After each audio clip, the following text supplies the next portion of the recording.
Hello,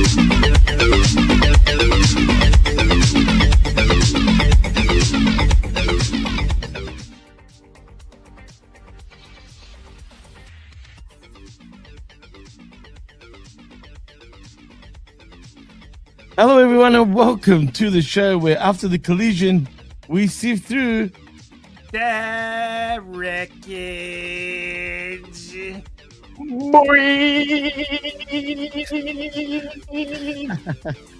And you know it, bro. Come on. I am your host, Jimmy T. He is the best in the world, Jaime the Vet Williams. And he is the magnanimous, the glorious, the evanescent Chabelo Vera Cruz. What's going on, boys? What's happening?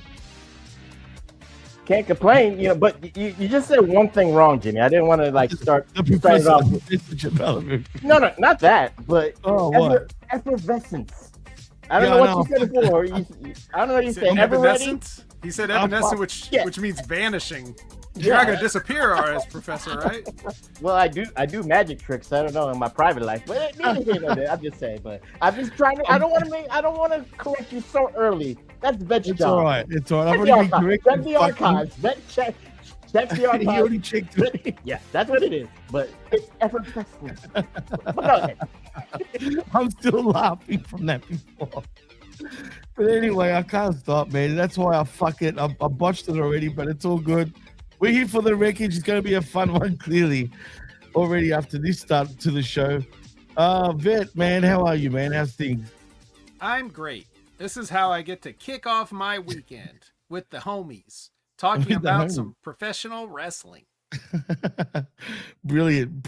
And to a lesser extent, AEW. Prof, you've frozen with joy, it seems. Am I frozen? Oh, there you are. Now you're not. You're cool now. But I was going to say, how you been, man?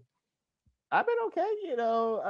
I've watched a couple of AEW episodes right now. Well, the past two ones, and the old catchphrase, check my archives, the professor has a problem. So, behind my back, since there's no news, Jimmy, right? There's really no news. The news should be, we should just start off by talking about the brackets. Because the professor has a problem. Vet, I got a problem. I got a problem with. I thought you might have a problem. Yes, I have a problem with the brackets behind me. Can you see behind me these brackets? Can I start that, Jimmy? Unless you got be my guest.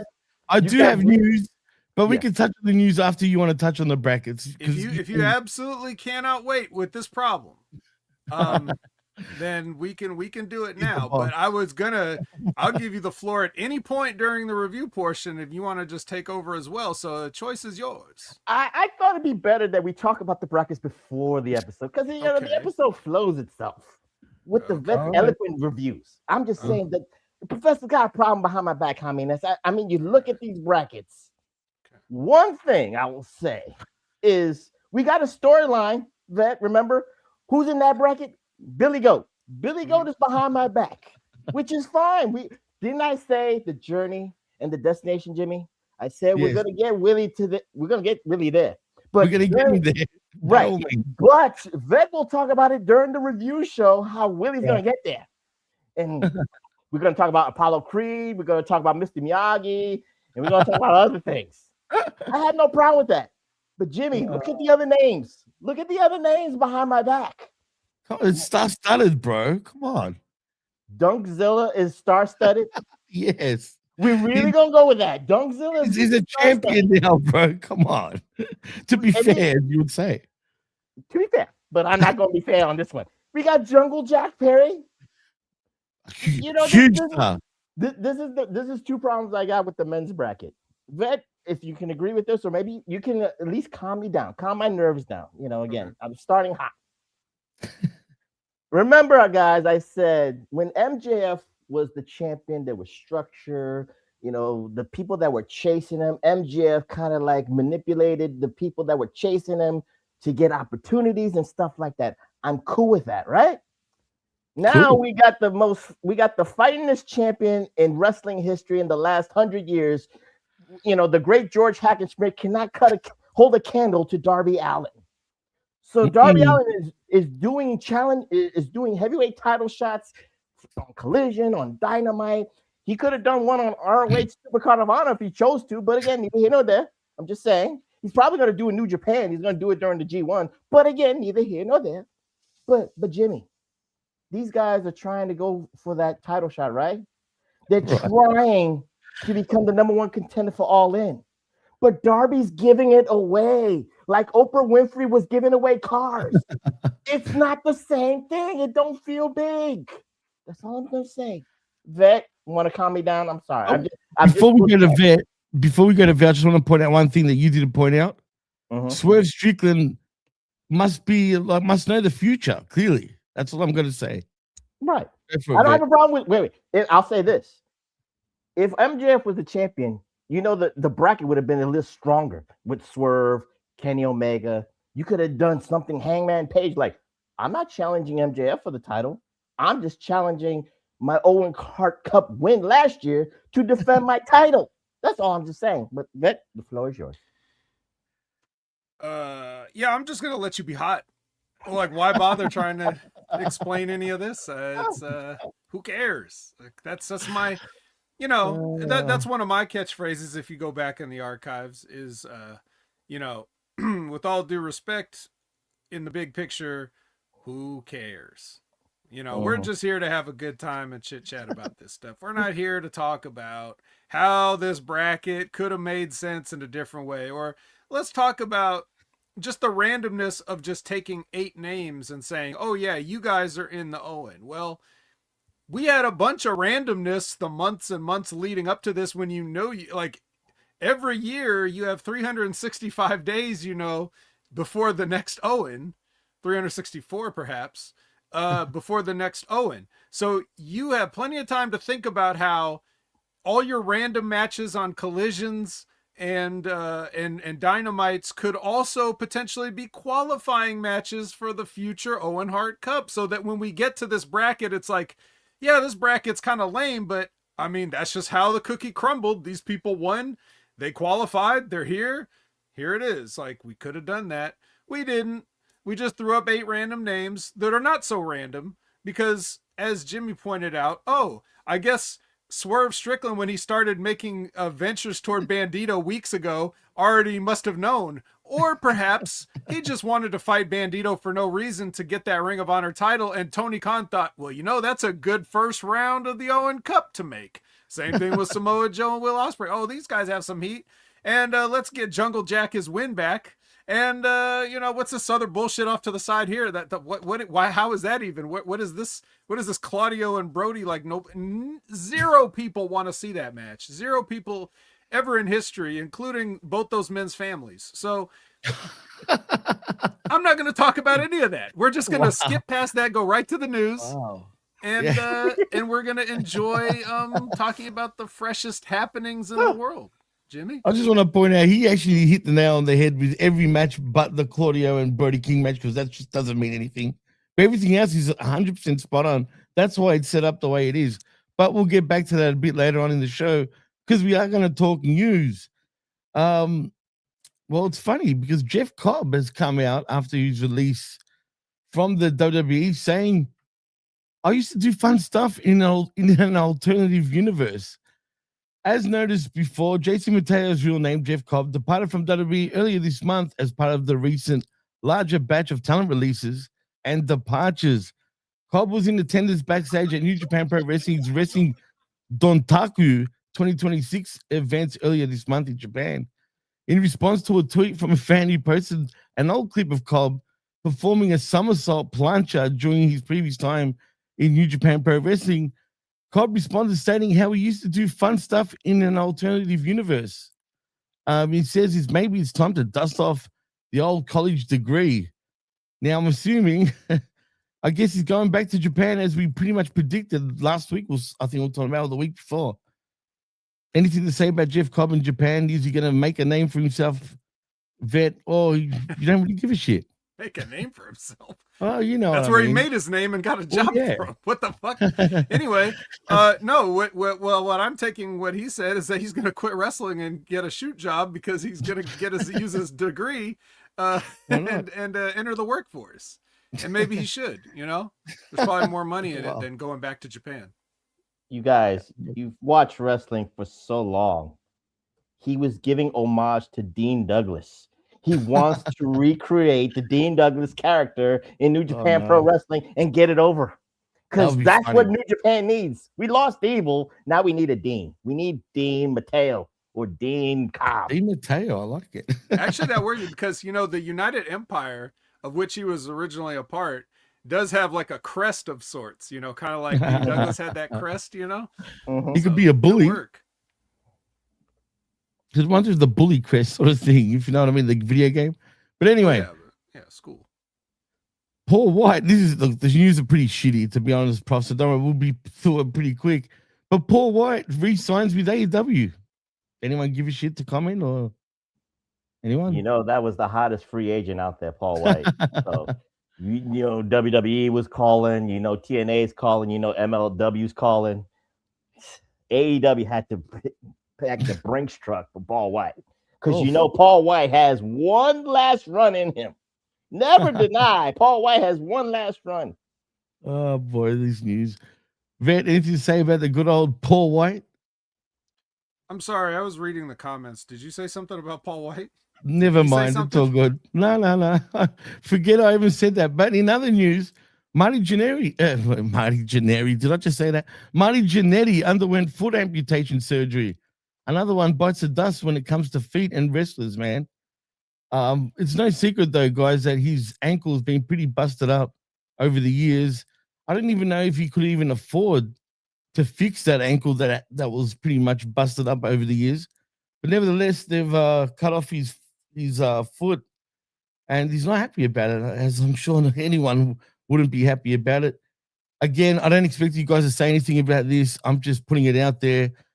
I don't expect there's no real reason for you guys to even say anything about it unless you guys want to. It's more of a public service announcement, Jimmy. When you live fast, sex, drugs, and rock and roll, and Marty did party hard. It's been well known. It's still on Facebook. And I'll tell you this, Jimmy. Yeah. This is a new challenge for Marty. And I'm not trying to make it light of the situation of foot amputation, but I'm telling you, Marty's like, you know, how many chicks can I get with now an amputated foot? I'm gonna have threesomes. I'm gonna have orgies. Now I have the foot out the way. I'm gonna have a lot more fun. That's okay. I wonder what you mean by more fun. But anyway, yeah. Well, good luck to him anyway for the future because that sucks.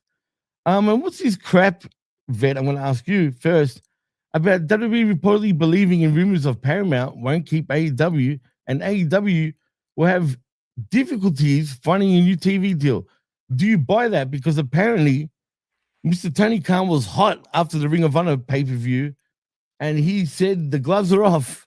He's not going to put up with WWE's crap anymore. Is there any truth to this, Vet?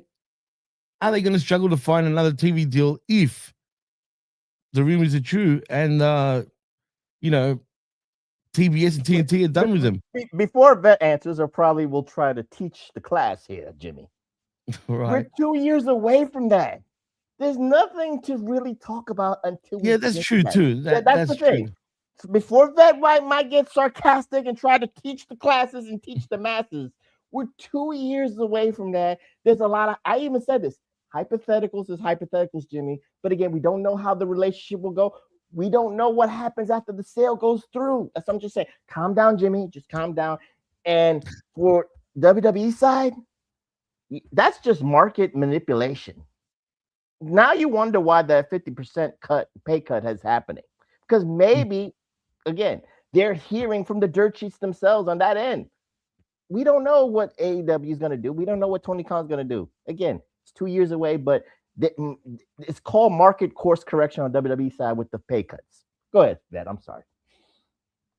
No, I don't really have much of a comment on the actual thing. I just did want to remind everybody that these are rumors, and another rumor, and the rumors are started by people that don't actually know anything. Let's make the reminder that this is probably the same people that were talking about all of the booking that Chris Jericho was going to have in the WWE this year. And we saw how that turned out. So I wouldn't really pay too much attention to anything until we have more to talk about. Yeah, well, let's move on then, because I don't know if you guys heard about Chula and apparently owing the AEW $5 million. Did you guys hear about this? Mm-hmm. Well, we've got another company now that has come out of the woodworks, because WXW claims Chula TV has delayed payments and stopped responding to them since October 2025. As noted before, like I just said, AEW filed a lawsuit against Chula TV this past April over claims of overdue payments to the amount of about $5 million owed for AEW pay-per-view events and AEW Plus service revenues on the platform. Chula TV recently filed a lawsuit against their parent company, Chula Group Inc., over claims that TGI's dysfunction during its financial crisis caused the collapse of their working relationship with AEW. In a recent response to a fan question on Instagram about their True Colors event would air on Chula TV, Westside Extreme Wrestling WXW responded claiming that Chula TV also currently owes them money and has not made any payments since this past October. WXW also claimed that Chula TV has not responded to their emails about the situation and would very much like to stream on Chula. But unfortunately, they haven't paid us for anything we streamed there since October and haven't responded to any emails since they laid off our person in charge. We are unable to stream on a service that doesn't pay its contributors. Chula Group Inc. was officially delisted from NASDAQ at the end of this past December due to serious financial related issues that have been affecting the company. Vet, is this the end or the beginning of the end of Chula TV? Certainly sounds like it. I mean, I feel like they've always been kind of shady in general. But I was trying to do some quick research here on, I was trying to trace the ownership back.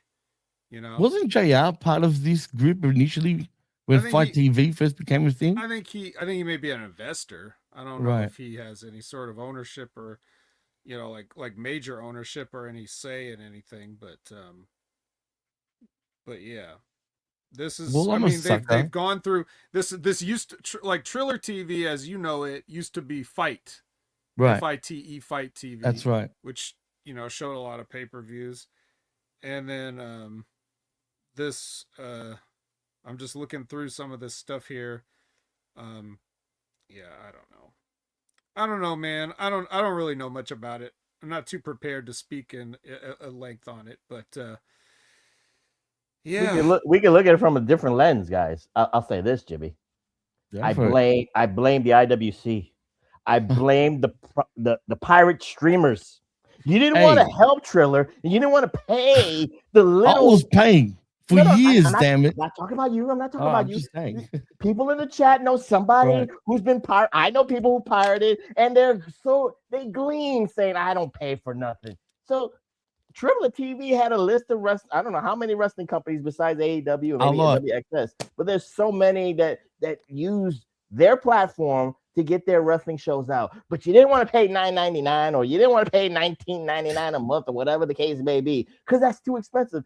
Haven't we heard this song and dance before? The same people that's complaining about, oh my God, I missed $9.99 a month for WWE Network. The people who pirate, this is called karma biting you in the ass. And AEW, and again, we talked about this last week, AEW had to get away from Triller for a different reason, Jimmy, because they have to get their web infrastructure, ready for themselves, because you never know about the licensing deals that they might want to try to pursue in 2 years with the new deals. That's what it is. Right. So they have to get away from Triller. And, again, you had Triller Plus, right, for the AEW shows. How was it? You're the one. I never really did the Triller thing. How was their web infrastructure? How was their selections and all that stuff? It was good. Look, I was an AEW Plus member through Fight TV /Triller, and I haven't had a problem with it at all. Always great streaming. Never did I have an issue with it, to be honest. And I had it for years, since AEW's inception back in 2019. And then here's the other problem with the other little, I don't want to call them little organizations, WSX. I think House of Glory did some shows. Oh, You're not gonna, you're not gonna everyone. But you're not gonna get, let's just say, buy rate numbers in competition with AEW. If AEW was getting over 100,000 buys at minimum for their pay-per-views, according to Meltzer, again, don't get mad at me. I mean, that's what Doug Meltzer's always reported. But he said they get over 100,000 buys, and that was through the Triller thing. What did WXX get? Maybe 1,000, 2,000. You know, that's not good. Triller's not making money off of them. With a House of Glory, you know, you might have good wrestling quality, but again, if you're getting 1,000 or 2,000 buy rates at $19.99 a pop, House of Glory ain't making money off of that. Triller ain't making money off of that. So again, now you understand the business side of it, that Triller's losing money with the other shows, and they were losing money trying to keep up. And I think the deal between AEW and Triller was AEW kept a little bit more of the pie. I don't know if it was over 50%. I don't know if it was a 60-40 split. I forget that part with my research. But again, they kept a little bit more of the pie. So now Triller is almost, they had to file for Chapter 11. They had to try to save whatever money they had left. So it's going to go to court, and we'll see what happens. What I don't understand, how's Triller suing its parent company? Like, how does that work? They got to get their funds back allocated. Okay. If you're spending the money and then you're hoping to get the money allocated back to you for, you know, you got to spend money to make money, and the other guy and the other partners, if you will, Jimmy, are not paying you back, you got to sue them. You got to get your money back somehow, some way. Okay, I just thought, because they were public, obviously, by what I just read about NASDAQ and all that. But anyway, I don't know. I think it's the beginning of the end with this. It's unfortunate because it was good, and House of Glory was hot, man. So you'd have thought they might, because they have been pretty hot. I mean, they've been getting pretty big crowds for an indie promotion, from what I've seen anyway. Drawing crowds is one thing, Jimmy, but again, the buy rates for Triller in that kind of return is another thing. If they're not buying it off a Triller, that doesn't mean the House of Glory is a success. House of Glory is happy that they get a full house for their shows, don't get me wrong. But of course, House of Glory wants to expand that platform, so this way people know them worldwide, nationwide, whatever the case may be. Definitely. Shout out to Solid Monster, man. He's killed it in commentary.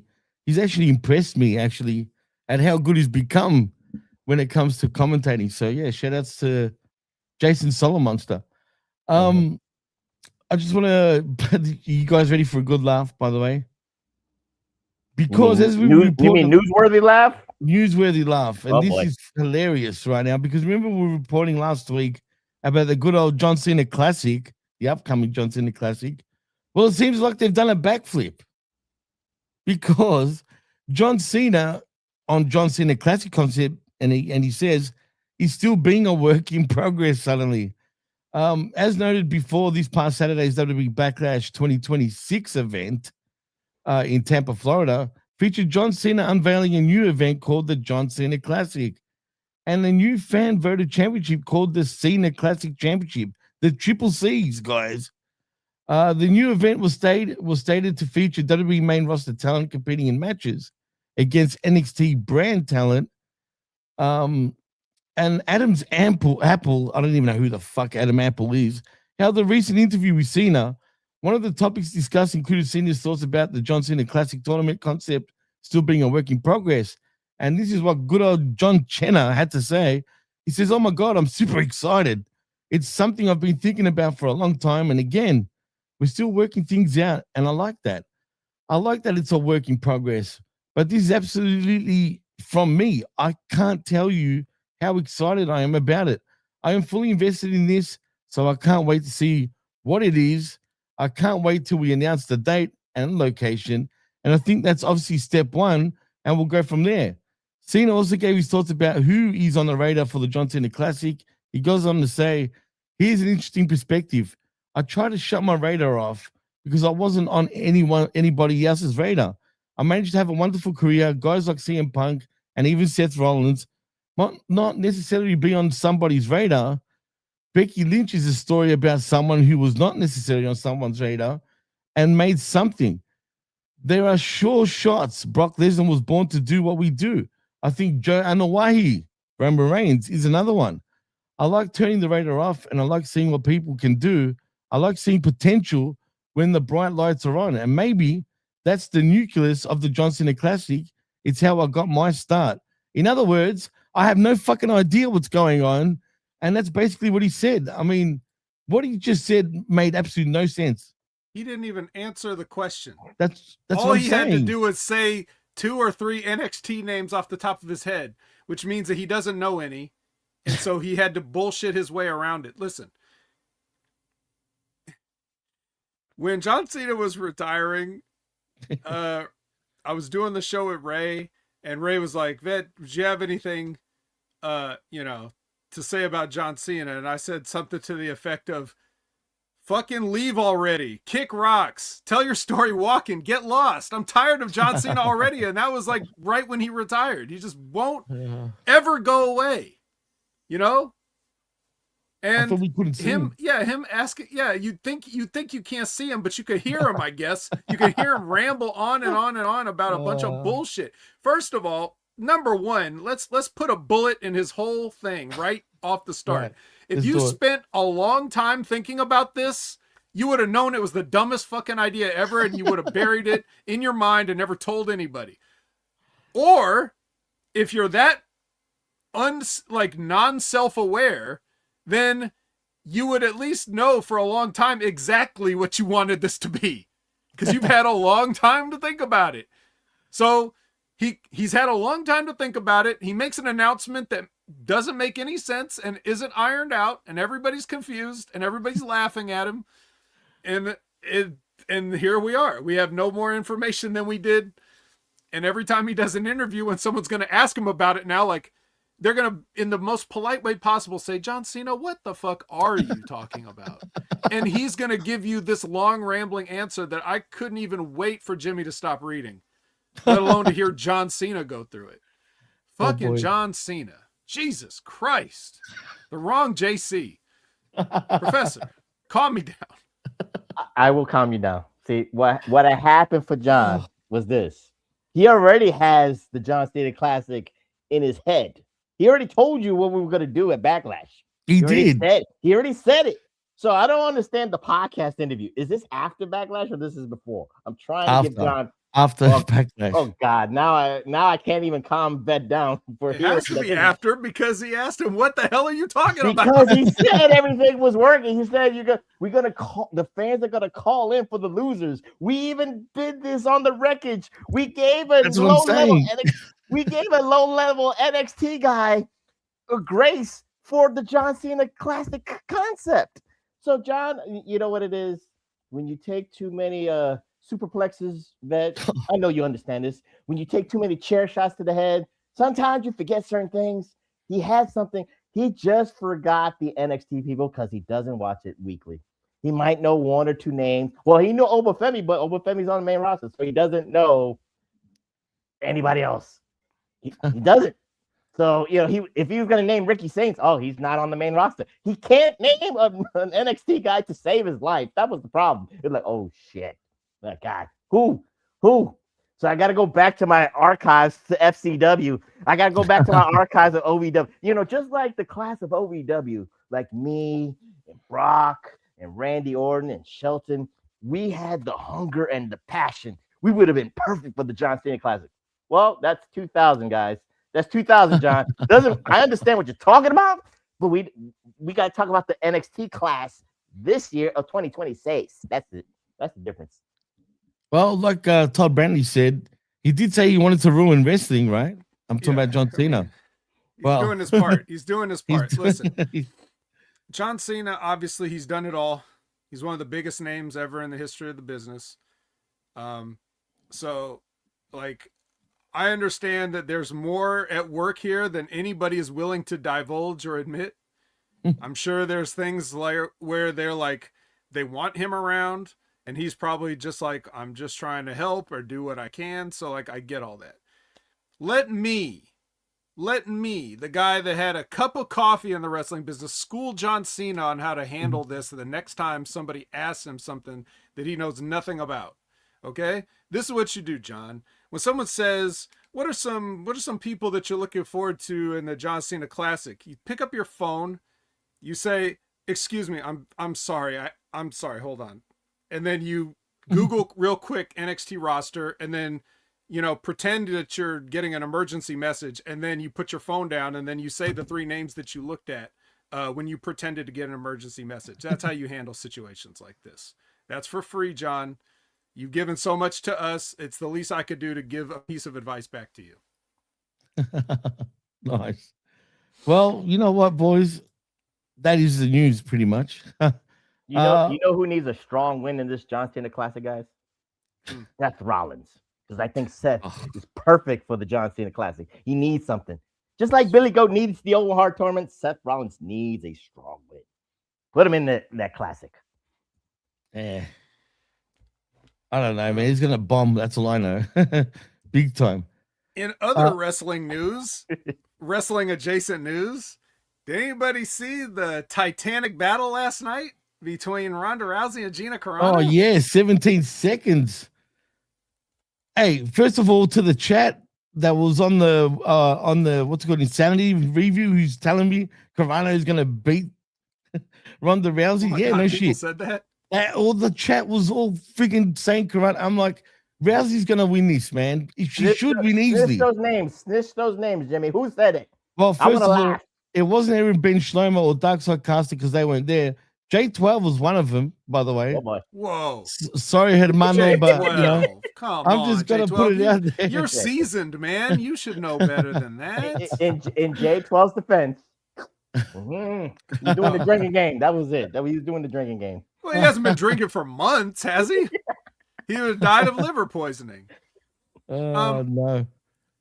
Come on, let's be real. You did mention Carano yesterday, but anyway. Well, anyway, look, the fight was only going to go one of 2 ways.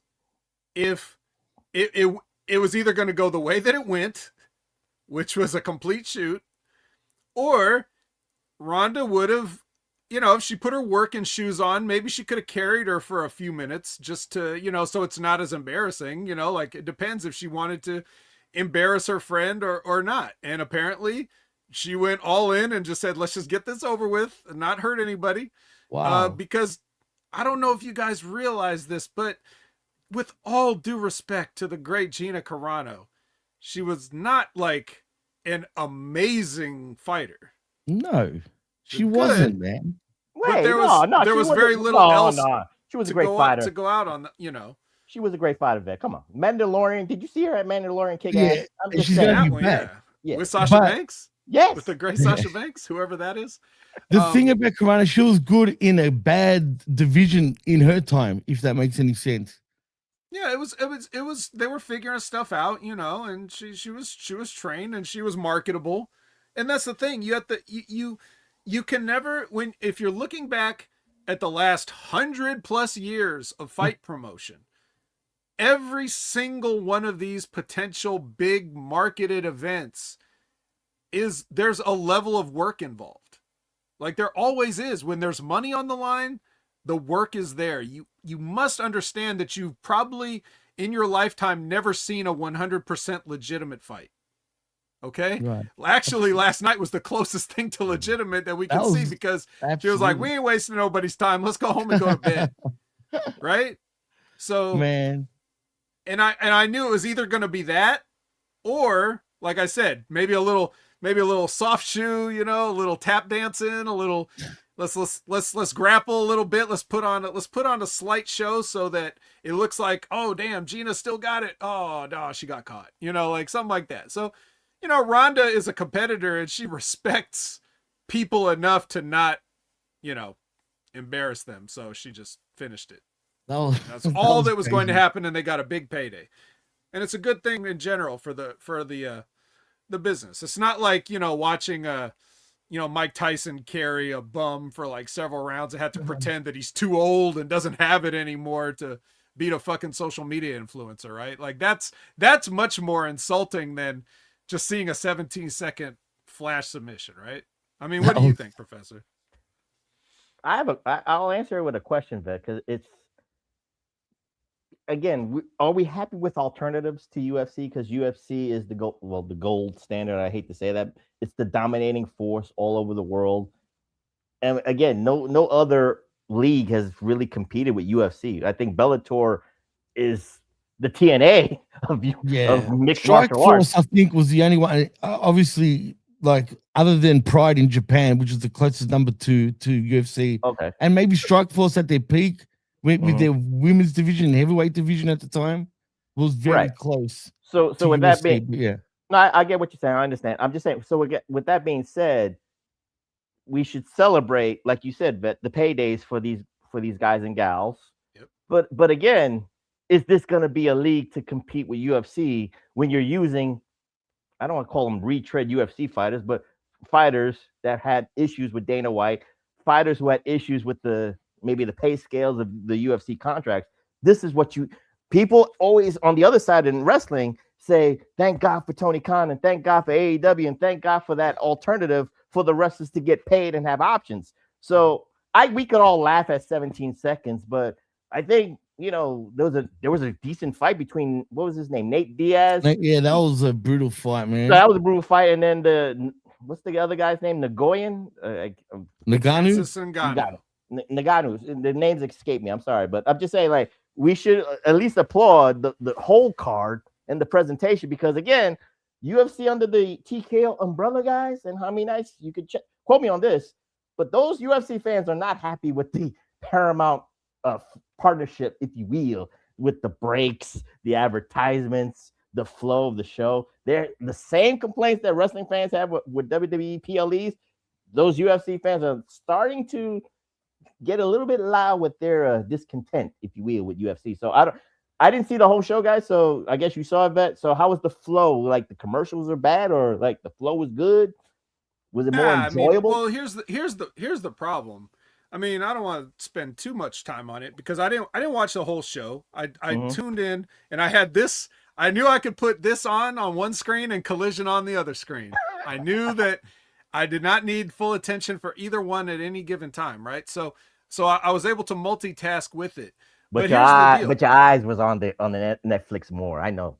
Yeah, probably. It was on the 4K monitor. So, anyways, the point is the flow of UFC has always been, to put it mildly, glacial. Like, there's nothing slower than a UFC event. And that's what you see now with the WWE is what it's modeled after, because, even a UFC walkout, like, takes about for both people to make their full entrance every single time. And these guys aren't even like, they don't have elaborate entrances like WWE wrestlers. They just walk out in their fucking shorts. And it takes 20 minutes for both guys to get in the fucking ring. And then it takes another 10 minutes for Bruce Buffer to yell all of their statistics and everything before they finally ring the bell. So just from entrances, everything takes 30 minutes. It was god awful. And that's way before Paramount or anything else. So that's just how they do it. I guess the reason that people didn't complain about that much is because it's real. So real sports can get away with stuff.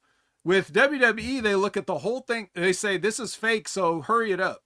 I think that's basically, since you're controlling the show, that's how it should be, right? So I think that's where the fan difference lies, even amongst the people that are in the middle of the Venn diagram of mixed martial arts, pro wrestling, real sports, sports entertainment. The people in the middle that watch everything, I think that's kind of their point, is like, well, WWE is creating all of this, so they need to hurry up. Why should I have to wait? I understand if it's real, I gotta wait.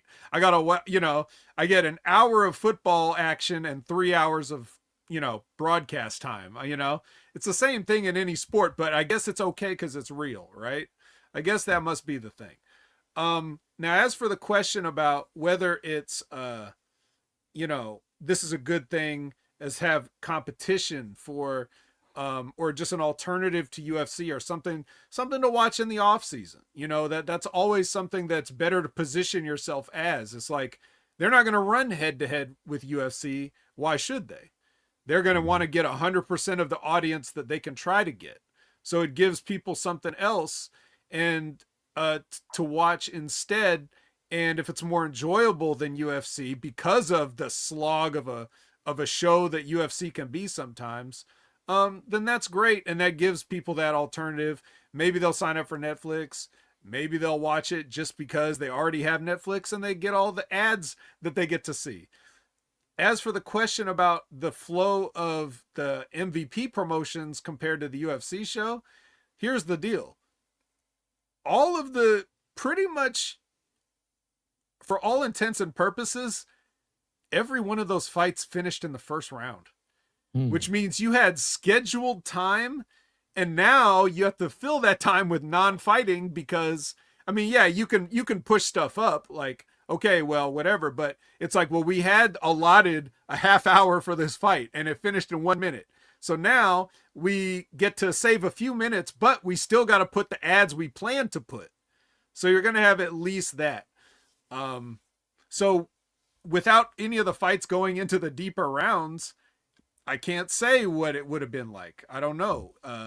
But this is it's a good start. Let's say it's a good start. It got a lot of people talking, and I think Ronda's main point and all the press that she was doing was exactly that fighters deserve to be paid what they deserve to be paid, and MVP Promotions is going to do that. And it's the same thing of like, yeah, we could talk about some of these other Jake Paul celebrity boxing matches and stuff as being a circus and stuff too, but it's like, well, but they got paid and it was nice, and you know, they're always looking for somebody to take their money, so it's fine. If you don't want to be one of those people, then hey, maybe you know, you're not going to pay for Triller TV either. Maybe you're just going to go all piracy. So to each their own, I suppose. Well, I don't think people were mad with that kind of thing of it, because again, if you had the Netflix subscription, you don't feel cheated with a 1-round loss. You're like, oh wow, I can go to sleep early. I don't have to wait till 1 a.m. to get to that. Like you said, like you have like 5 matches go deep into 5 rounds and stuff like that. The only thing I would say to counter anything, I'm not saying I'm right about this, it's just my own perspective, is like for MVP to get over, if they want to be another known alternative to UFC, is you're going to have to pluck the UFC people. So this way people want to pay their money. Again, people sold out, you know, the Intuit Dome just for the sole reason to see Ronda Rousey fight for the first time in over a decade or something like that. I forget how long that was. So, you know, has it been really that long? Shit, it has, hasn't it? Almost a decade, yeah, Jimmy. I'm just saying, but you needed a hook to get people to want to pay and get almost a sellout at the Intuit Dome. So you need a known name. So I mean, God bless MVP for wanting to create another alternative for the UFC mixed martial artists. But until people know who they are, you know, will you pay your money to even sell at the arena, let alone even want to buy it on a pay-per-view? Well, who they do have signed though is all pretty much, I want to say, veterans and, you know, legends of UFC from about the last decade. Like McGregor has announced apparently he's coming back in this MVP promotion. I don't know exactly what the date's going to be. I thought it was UFC because Dana White texted that, Jimmy. Oh, was it Dana White? Yeah, he's going back to UFC. Oh well, because I saw J12 say what he said. I didn't see that part. But I guess he texted it during the walkout of the Ngannou Diaz fight. But anyway, look, I don't know. But the point is, if he's making a comeback in UFC, well, that's big news. But he's finished anyway, man. Dana White is sweating over MVP. That's why he had to, Connor, please come back. We need the house. We need the house. Yeah. Save us, Connor. Save us. Realistically, though, what they need is that house, regardless of if there even was another promotion that existed, because they're at a point where they oversaturate everything, but there's nobody to watch. A lot of the stars have either retired, left, you know, or just aren't stars, you know, like it's very similar in a sense of like with UFC, you want to, you know, you want to promote this as like, well, this is real fighting and this is real competition as the best of the best. And for the most part, that's true. And then guys that were like too old, like maybe they're a little washed or whatever, they could go to a Bellator, you know, and fight amongst themselves and like the, you know, as like the senior league, you know, and they could do that, but there's still a name so you could get a big money fight. Right. But much like, yes, but much like, to put it in a pro wrestling context, okay, you could be the two of the best fighters in the UFC. But the people don't know what's a good fight. You know what I mean? They know the people. It's the same way people say, I don't give a shit if you could wrestle. I want to see stars. You know, like, I don't care about good wrestling matches. I want to see stars. Well, the same thing. So you'll watch somebody that you know fumble their way through a match when they can't go anymore. But you don't appreciate guys on the undercard who are trying to make a name for themselves with good technical wrestling. So it's the same thing in the UFC. You don't know what a good fight is. So you don't know what a good fight, when they're on the ground, you know, scrambling for position and trying to get submissions and things like that. You say it's boring because you don't know anything about fighting. So to you, that's boring. And you just want to see somebody like Conor McGregor because you know his name. But if Conor McGregor gets down on the ground and starts trying to grapple with somebody, or when Habib, you know, locked him up or whatever like that. It's like nobody was saying it was boring, even though they're doing the same stuff you call boring to people who names you don't know. See what I mean? There's the double standard of that. So it's the problem with UFC is they're not able to market people, which leads to less revenue, which leads to less pay, which leads to more disgruntlement and leaving, which leads to even more loss of revenue, and so on and so forth. Everybody's spiraling out of control right now because it's like the people at the top are finally seeing like the jig is up. Normally when you're a carny grifter, you pull up stakes and move to the next town. But when you're broadcasting worldwide, everybody's seen your shit. So they know that they're being grifted now. You showed it to them, right? So it's up to them. If you're still a dumb enough mark to give the carnival money after you tried to throw the softball and couldn't knock the bottles down, and you want to go for another throw to impress your girlfriend, that's on you now. Fair point. Do you guys want to talk about the Vince McMahon dealio that's going on here about the Ring Boys scandal from back in the day? Because it says here that there was, the Ring Boys scandal lawsuit against WWE, TKO, Vince McMahon, and Linda McMahon update. Judge rules against McMahon's and allows Ring Boys plaintiffs to stay anonymous. As noted before, a lawsuit was filed in October of 2024 against WWE's parent company, TKO Group.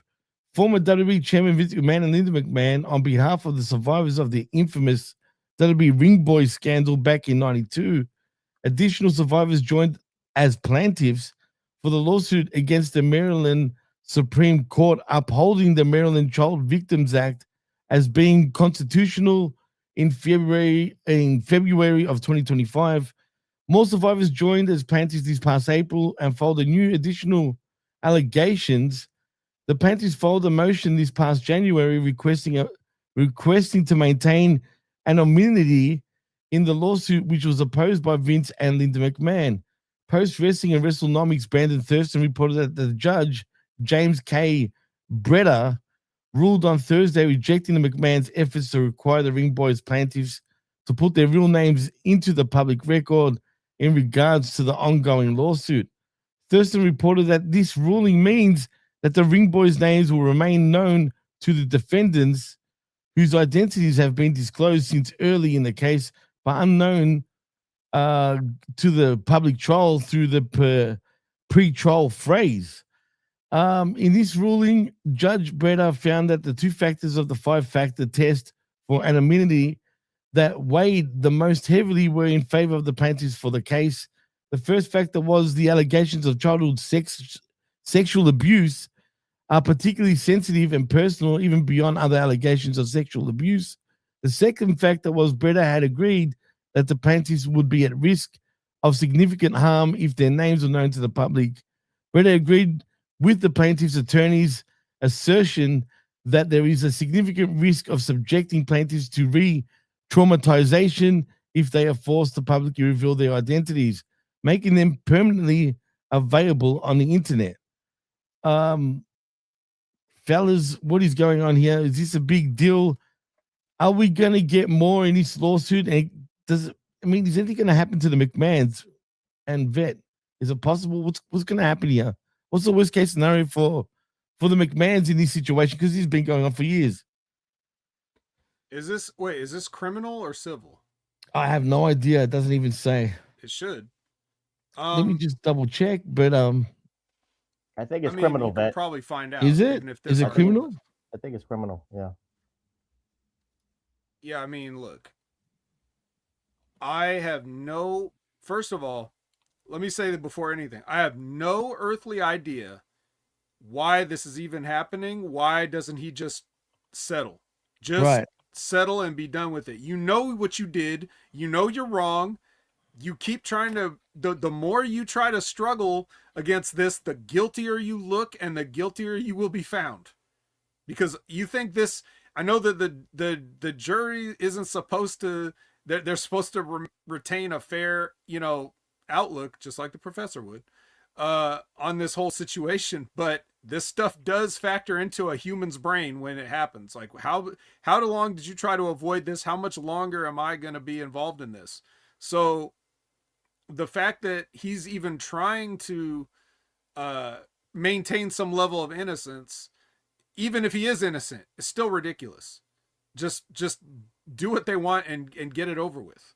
But besides all that, yeah, of course you have to rule in favor of anonymity for the plaintiffs, because what did we just talk about in Las Vegas with wrestlers walking around with fans that like them?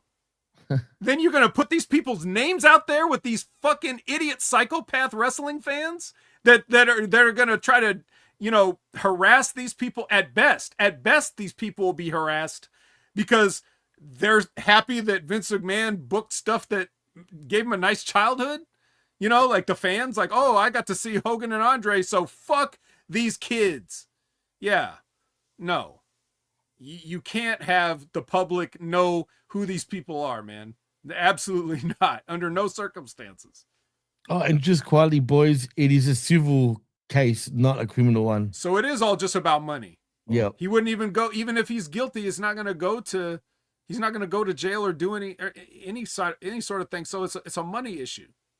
It's damages. He's playing the long game. That's what it is. He's playing the long game to just, he's got the ends to play the long game. He knows he's just, motions and more motions and counter motions and stuff like that. So it's just more of the long game. And then I don't know. And then we'll see if it sells out within another 5 years, but it's going to go a long way. It's not going to get settled very quickly. Counterpoint. You think he's playing the long game? These people ain't let it go since it happened.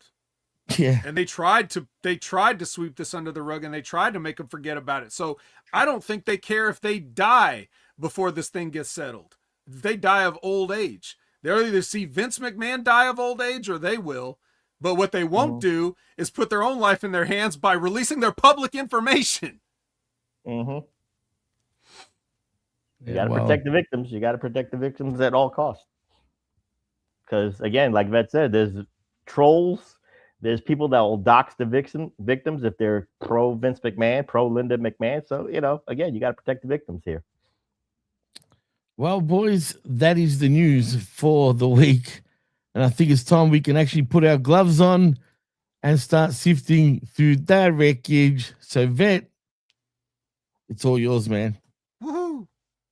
Woo! All right. Dynamite. So, earlier in the day, Renee found MJF as he's coming into the building. She asks him, are you really going to do this? And he won't give her an answer. And then he keeps walking by, and everybody backstage is bald. He passes every bald person that's ever lived backstage here. Some of the wrestlers, some of the production, some randos. He passes Ricochet, and he's like, hey, man, don't worry about it. You'll look good. Not as good as me. Ha-ha. And then, yeah. So you see, again, he makes something that's not going to happen, Vet. I know this, but he makes it entertaining for the purpose of Dynamite. That's all we ask. That's what it is. Simplistic. Very simple. Very simple. Now, here's the opposite of entertaining. It's Ciampa, FTR, and the Dogs versus Orange, CNC Wrestling Factory, and the Bucks in a 10-man extravaganza. Oh, Jimmy's favorite. Yeah. But at least it wasn't the main event, Jimmy. So at least Does it make any? Let me ask Jimmy a question. Does it make any difference if it's on the polar opposite of the card? Is it like, is a 10-man tag okay if we start out with it and get it out of the way? Do you feel different, or do you still hate it just as much and you just never want to see them? I still hate it, but in saying that, it makes more sense to start off the show with a 10-man tag than to finish the show. And I'll say this, you're going to be shocked. For a 10-man tag, I actually didn't mind it. It wasn't that bad. I've seen a lot worse, put it that way. It had a good flow to it. And I guess I got a little bit of a kick when I saw Adam Copeland dressed up as a young buck. So yes. That gave me a little kick. You mean that you're amped about the Easter eggs that they're planting here? You know, the great really. Storytelling of Tony Khan, that Adam Copeland. Did you notice his hair during the match? You know, for 53 years old, his hair looks really funky when he wrestles, man. I think he needs to be bald. Yeah, anybody who needs to be bald, it needs to be Edge. Because that hair just does not work for me. I'm sorry. Like, when you're an old man trying to hold on to the young days, the young days of the Attitude Era, yeah, that long flowing hair worked. But now with look at him. It just doesn't work. I'm sorry. It looks like crap. I agree. Even when he got the short haircut, it still looks like a bird's nest that got run over in the middle of the street. Yes, it does. Just bad. It's just bad. But we look at all the participants, and then certain things play out. It's like, we know what the story we needed to play out more. CNC and FTR. Did it kind of play out a little bit? But then after the fact, it was more about something else. That's all I'll just say. It's just, again, it was just a clusterfuck for a 10-man. I know you liked it, Jimmy. I'm just saying there was logic gaps. That's all. It still sucked, but it was better than usual. You don't have to say if you liked it, you liked it. No. You don't get me. I didn't mind it. Doesn't mean I like it though. You see what I mean? Like, I didn't mind it compared to other ones that we've seen. Come on, there was a whole bunch of super kicks as per usual by the Bucks, right? We had a crow's nest in Adam Copeland on his head. I mean, that was a bit of a kick. I mean, and him dressed up as the Bucks. That's what got me. That's it. That was about it, literally. And why did FTR get a pop? Did you guys notice that? Weren't they in South Carolina? Oh, you're right. No, you're right. That's true. And wasn't it Asheville? Well, I don't know where they live. It could have been, but I'm not sure. I can't remember now. Well, but I know it was in the Carolinas, definitely. Yeah, so they're gonna get that. Yeah, so Stokely was on commentary, had also some funny moments or whatever. Baby's up here, so it's I like Todd Brownlee's comment, by the way. You didn't like the match? Too bad. Cope with it. Yeah. Well, we are. We're coping by moving right on past it to another earlier today. Will Ospreay training with the Death Riders, and John Moxley delivers again, he's going to submit this for short film consideration for the Academy Awards next year. His little monologue about birds flying and whatever the hell he was talking about. Yeah. All I'm going to say is check my archives, because last week on the Wreckage, I said that Will Ospreay, they treated him like a young boy. Who called him a young boy? Out of all the people in this rivalry, who called Billy Goat a young boy? Daniel Garcia, which was funny. That's all I'll just say. But I just check my archives. I said they would treat him like a young boy. Now he's a young boy. My God. Yeah, it was good. It's funny to see Daniel Garcia being like, "Let's go," to fucking Will Ospreay. You know what I mean? And Will Ospreay's not like, he's not tiny. He's not the largest man who's ever lived. It's kind of good but size, he actually. looks like he could definitely fit an entire Daniel Garcia inside his body. So easily. It's just kind of funny to see that. But anyway, moving on. To be honest, Vet, I was surprised by that. Huh? I was actually surprised at how decent Moxley looked, with cinematic video behind him. Right. Oh yeah, he looks kind of bigger. He's all in with this whole. He's definitely gonna become a filmmaker once his in-ring career winds down. Well, don't you remember his debut when he left WWE? That cinematic vignette that he did, escaping jail and shit. Yep. Yeah. Well, this is the beginning of his movie career, shall we say? Of all the people in the Shield that were the real visionaries, yeah, it was clearly John Moxley all along. It was. But here's another visionary, Chris Jericho. There's a vignette about him, and then they're catching. This is a quick package to catch you up in case you haven't been watching, because of course you haven't. And after that, we get to the Demand and Mark Davis, who are already confirmed for the stadium, or football field fuckery match, I guess. Football field fuckery match. And they're going to add Andrade and How you know? the Dogs, who are pissed off at losing just a minute ago. Yeah, so that's who I want to add to my team, is a couple of fucking losers. Yeah. See the clusterfuck of a 10-man. Now we got a supposed story of the Dogs needing revenge on the Buckies. Again. The Buckies? The Buckies. Yeah. Please move on. Can I ask, is Connor's chest a bit too big for his body? Where it feels like his chest is he's walking like this, man. You know what I mean? Those are silicone implants, Jimmy. So they probably are. Yeah. I feel like his chest is not proportioned well for his size compared to the rest of his body. I don't know. He looks weird to me. Used to call him the White Rhino.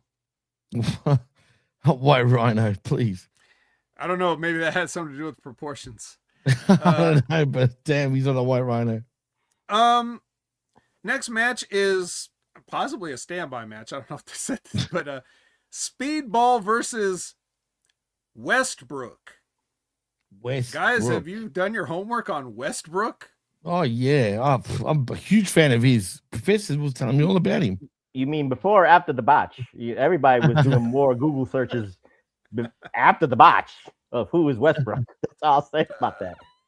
But I will say this: that's Westbrook. Forget that about would have been quite an improvement. Yeah, right. Russell Westbrook. Yeah, I wish it was Russell Westbrook. But I say this, Vet.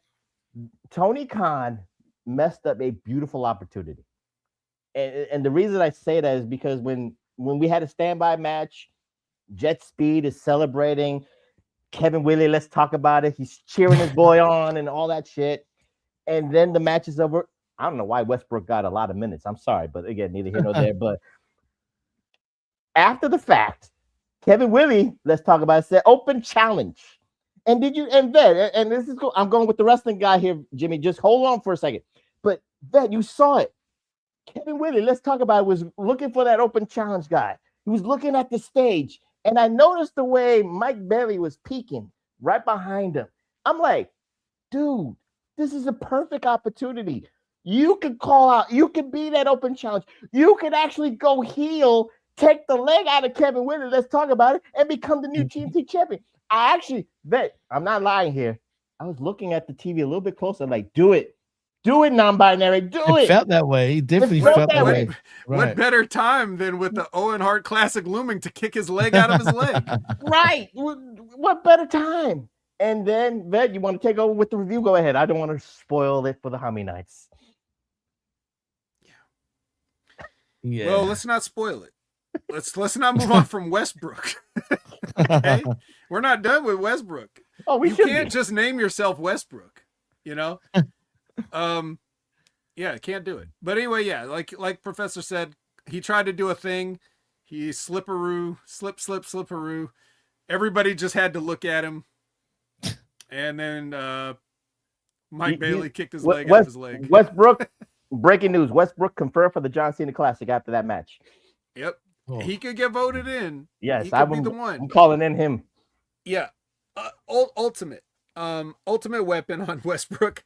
And then the Jet comes in the ring, and it's time for the open challenge. Let's talk about it. And I will address your point. Well, actually, I don't need to address your point, Professor, because Mike Bailey addressed it. Okay, we'll get to that at the end. But the surprise opponent that's going to answer this challenge is Jimmy, the returning. What's his name? Hold on a second. Brian Cage, dude. Oh yeah, the big idiot. That's it. That's his name, Brian Cage. For nothing, mind you, because he still gets a loss anyway. So who gives a shit? I thought you were supposed to do something with your voice for Brian Cage. I was expecting, yeah. No, I wasn't. Not for Brian Cage. Okay. Thank you. I forgot all about him. Whereas Vit was telling me, I forgot about him again. Do you see what I mean? Like, that's how much he doesn't mean anything to me anymore. What? He looked He big, has a full though. head I'll of give him hair that. and a beard. Man, how does he lose to a fucking little dweeb? I tell you, boy, let me tell you something, brother. Now, Brian Cage came in. I already, here's the thing. As fans, I don't know what you guys see. As a wrestler, I know exactly what this was all about. It's like, I know what you're gonna say. Brian Cage, Say it. You gotta do the favor for old Mr. Jet tonight. And why? So you're gonna take 99% of this fucking match. Dude, basically, Brian Cage kicked the shit out of him through what felt like 2 commercial breaks, and then he lost to 2 moves. Like, Jet hit 2 moves and beat Brian Cage. He may have hit other moves throughout the match here and there, but it was really only 2 moves at the end. Something and a UFO splash to beat Brian Cage. And then they're like, give it up for Brian Cage. You know, like as he's leaving. It's just like, what? So Brian Cage, still a heel, still part of the Don Callis family, gets a standing ovation after brutally beating the shit out of Kevin Knight before, beyond what any human should have the capacity to withstand if this were real. And then he just does his 2 moves, gets paid, and leaves, and that's great. But at least, Mr. But afterwards, Chick really did sort of sell it though a bit. I'll give him that. Nothing against. Oh yeah, I'm just saying. But so he gets on the mic or whatever, says the whole thing. Give it up for this guy that just killed me, and then Speedball's waiting in the wings, and he's like, you know what? In the spirit of calling everybody out, I'm going to challenge the winner of tonight's AEW Championship match. So you see, Professor, he's looking way past this lame TNT title. He's like, dude, I'm like as much bigger as the Jet is than me. I'm that much bigger than Darby Allin, so I'm going to kick the leg out of his leg, take his bigger belt, and then I'm going to run this show.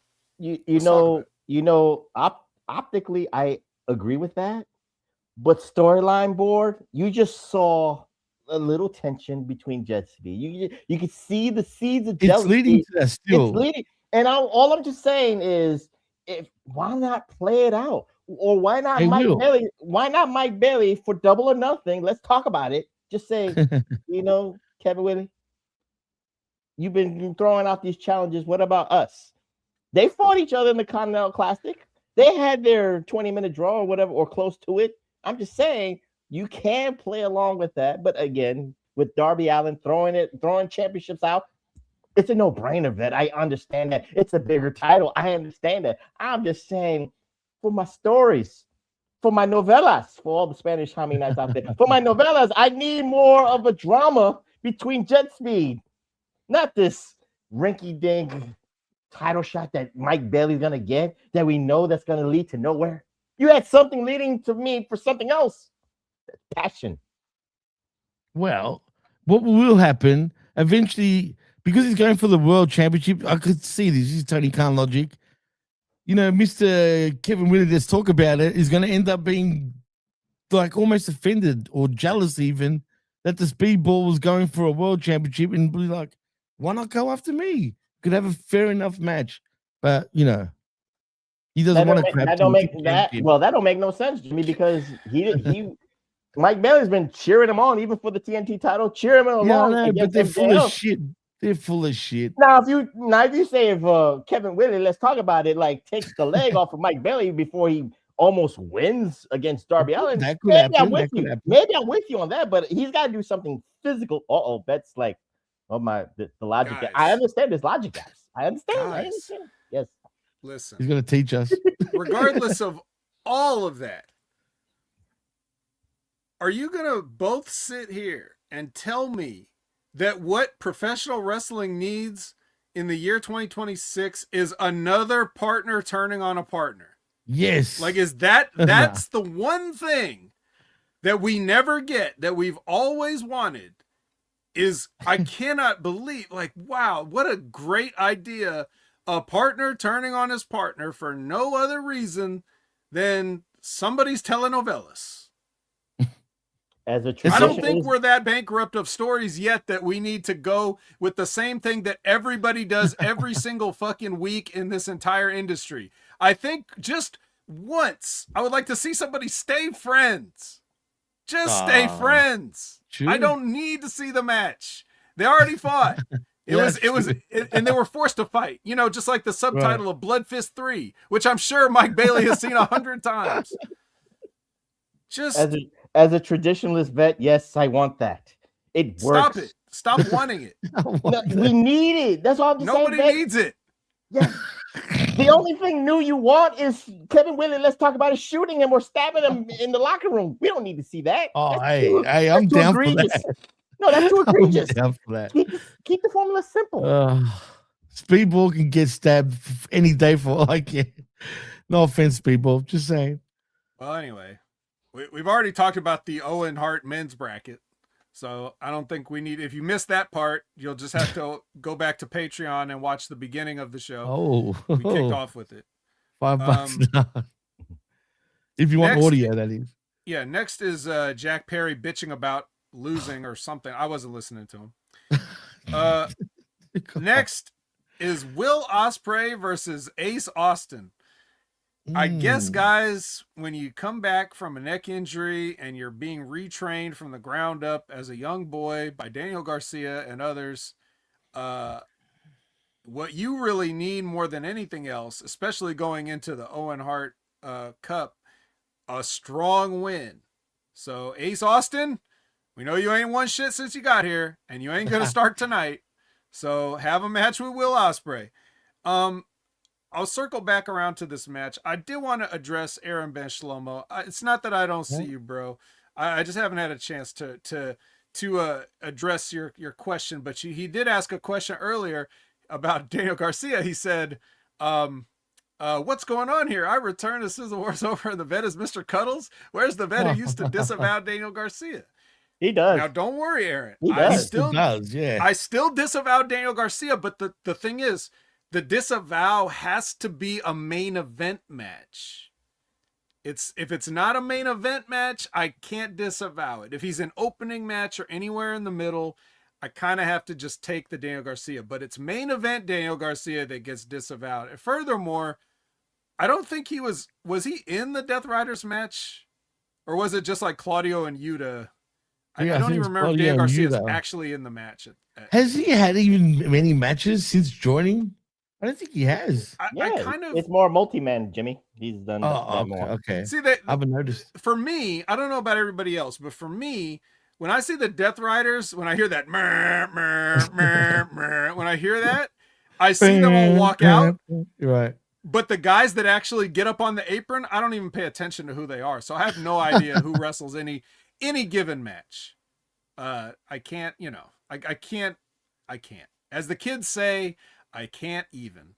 So, well, forgive the me. people want to know who's the bigger winner between Jack Perry and Sami Zayn. Oh, Jack Perry. Because Sami Zayn's working. Right. Yeah. Right. Exactly. Sami's entertaining with his whining. Yeah. Jack Perry literally cost this company millions of dollars. That's true. And he knows it too. Woo, woo, woo. So bro. Yeah. So back to the match. Ospreay versus Ace Austin. So this is the new improved Lethal Weapon, deadliest man in wrestling, fly like a bird of prey, which in case anybody doesn't know what Ospreay means, that actually is a bird of prey. His name is a bird of prey. He's not as cool as the hawk or the eagle or some other birds of prey that we get, but it's pretty cool. It's around the Falcon mark, you know what I mean? Yeah, somewhere around. Falcon has a cooler name, it sounds like Falcon. Yeah. There's no F-Zero Nintendo character named Captain Ospreay. So. But the thing is, so this is the new dangerous neck bridging, mat trained. We don't have rings here. This kind of guy working out in a junkyard with these homeless people. Like, this is Will Ospreay, and he has this match with Ace Austin that's just like every single other Will Ospreay match you have ever seen So what do you learn? until the very end of the match when he sees that he's on all fours. Ace Austin's on all fours, and then Will Ospreay kicks the arm out of his arm and then puts an arm submission on him, and he taps out. So he didn't win with an Oscutter. He didn't win with a Tiger Driver 97. He didn't win with a Stormbreaker. He got a simple arm submission and tapped out. But the rest of the match, same shit. Didn't learn a thing. But you're forgetting that's their storytelling. He looked right at Ospreay after he tapped him out. But see what I did? He gave him the bird look. Can I just say this? That I understand the Apollo Creed, Rocky, John Moxley watches Rocky 3 religiously. I got that part. Apollo Creed originally wanted to get Rocky his Eye of the Tiger back. So in essence, there is no tomorrow. Right. There's the edge. So like you said, Will Ospreay's edge, he has it like for the first 10 minutes because it's a Billy Goat match. He does what Billy Goat does best. So I'm asking you, is winning this way the edge that he needs? Is this the edge we're talking about? After all this stuff, all it is, he does all his flippity-do moves, and then for the last 30 seconds, he wins with a submission. That's your edge? That's all I'm supposed to get? Yep. Yes. Okay. The end. Thank you. No, but that's a great. But see, what you're illustrating there is exactly. This is the question that you laid out, which rhetorical though it may have been in parts. The question that you laid out, though, it completely illustrates and validates everything I've ever said in the 5 years plus that I've been here at Hameen Media, the years plus I did my own independent podcasting, the years I was sitting on the couch watching this shit, shaking my head and putting my palm in my hand and looking around to say, do you believe this shit? And nobody else is here. All that stuff is validated because when people say, learn to tell a story in the ring with your match, right? Uh-huh. And when people say, but they don't explain what that means. You just hear old timers say that, learn to tell a fucking story, kid, or whatever. Okay, well, you're not helping because you're not explaining what the story is or how to tell one. Or when you talk about all these people that love Will Ospreay, and what do you love about Will Ospreay? Flips? What is it about the guy that you would say that makes a Will Ospreay match exciting? Because lots of guys do similar things to what Will Ospreay does. So why is he any better or any worse than any of the same people having the same paint by numbers matches, right? So here you have literally crafted a story, regardless of your opinion of the story, for Will Ospreay to go in the ring and do something completely different and tell a story. What if Will Ospreay won this match without leaving his feet? What if Ace Austin tried to flip and stuff and Will Ospreay stayed on the ground, countered all of his aerial stuff, which he should know how to do because he knows how to do all of it. And then he brings him down to the mat, counters everything with wrestling stuff, and tells a story that way. Could he do that? Too. He could if he could think of something like that to do. But instead, he just did the same shit that he always does. And that's why when I say Will Ospreay sucks, it has nothing to do with his athletic ability. It has nothing to do with his marketability. It just has to do with he doesn't even understand how to set himself apart from all the people that are doing what he does. To actually go to that next level, to live up to the hype that everybody from the Meltzers and everybody else puts him on that pedestal. He couldn't do one different match just to show I can do this. I can be different. This is the story. I'm telling the story. My booker, my creative is giving me this and I'm complimenting it. It's like a yes and oh, that's a good idea. And then in my match, I'll do this. And then that will enhance the story and further the story.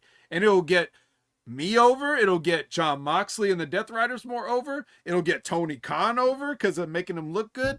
All this stuff that he could be doing. And instead, he just goes out there and does moves like he always does. And then the finish is different.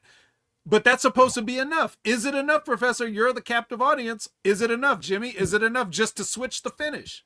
No. You know what would have everything you just said, you know, and then I'm gonna say this, and I'm being rhetorical or maybe cynical or maybe even a dick here, or I'm trolling Jimmy. But these weeks of Willie Boy training with the Death Riders, they don't flip.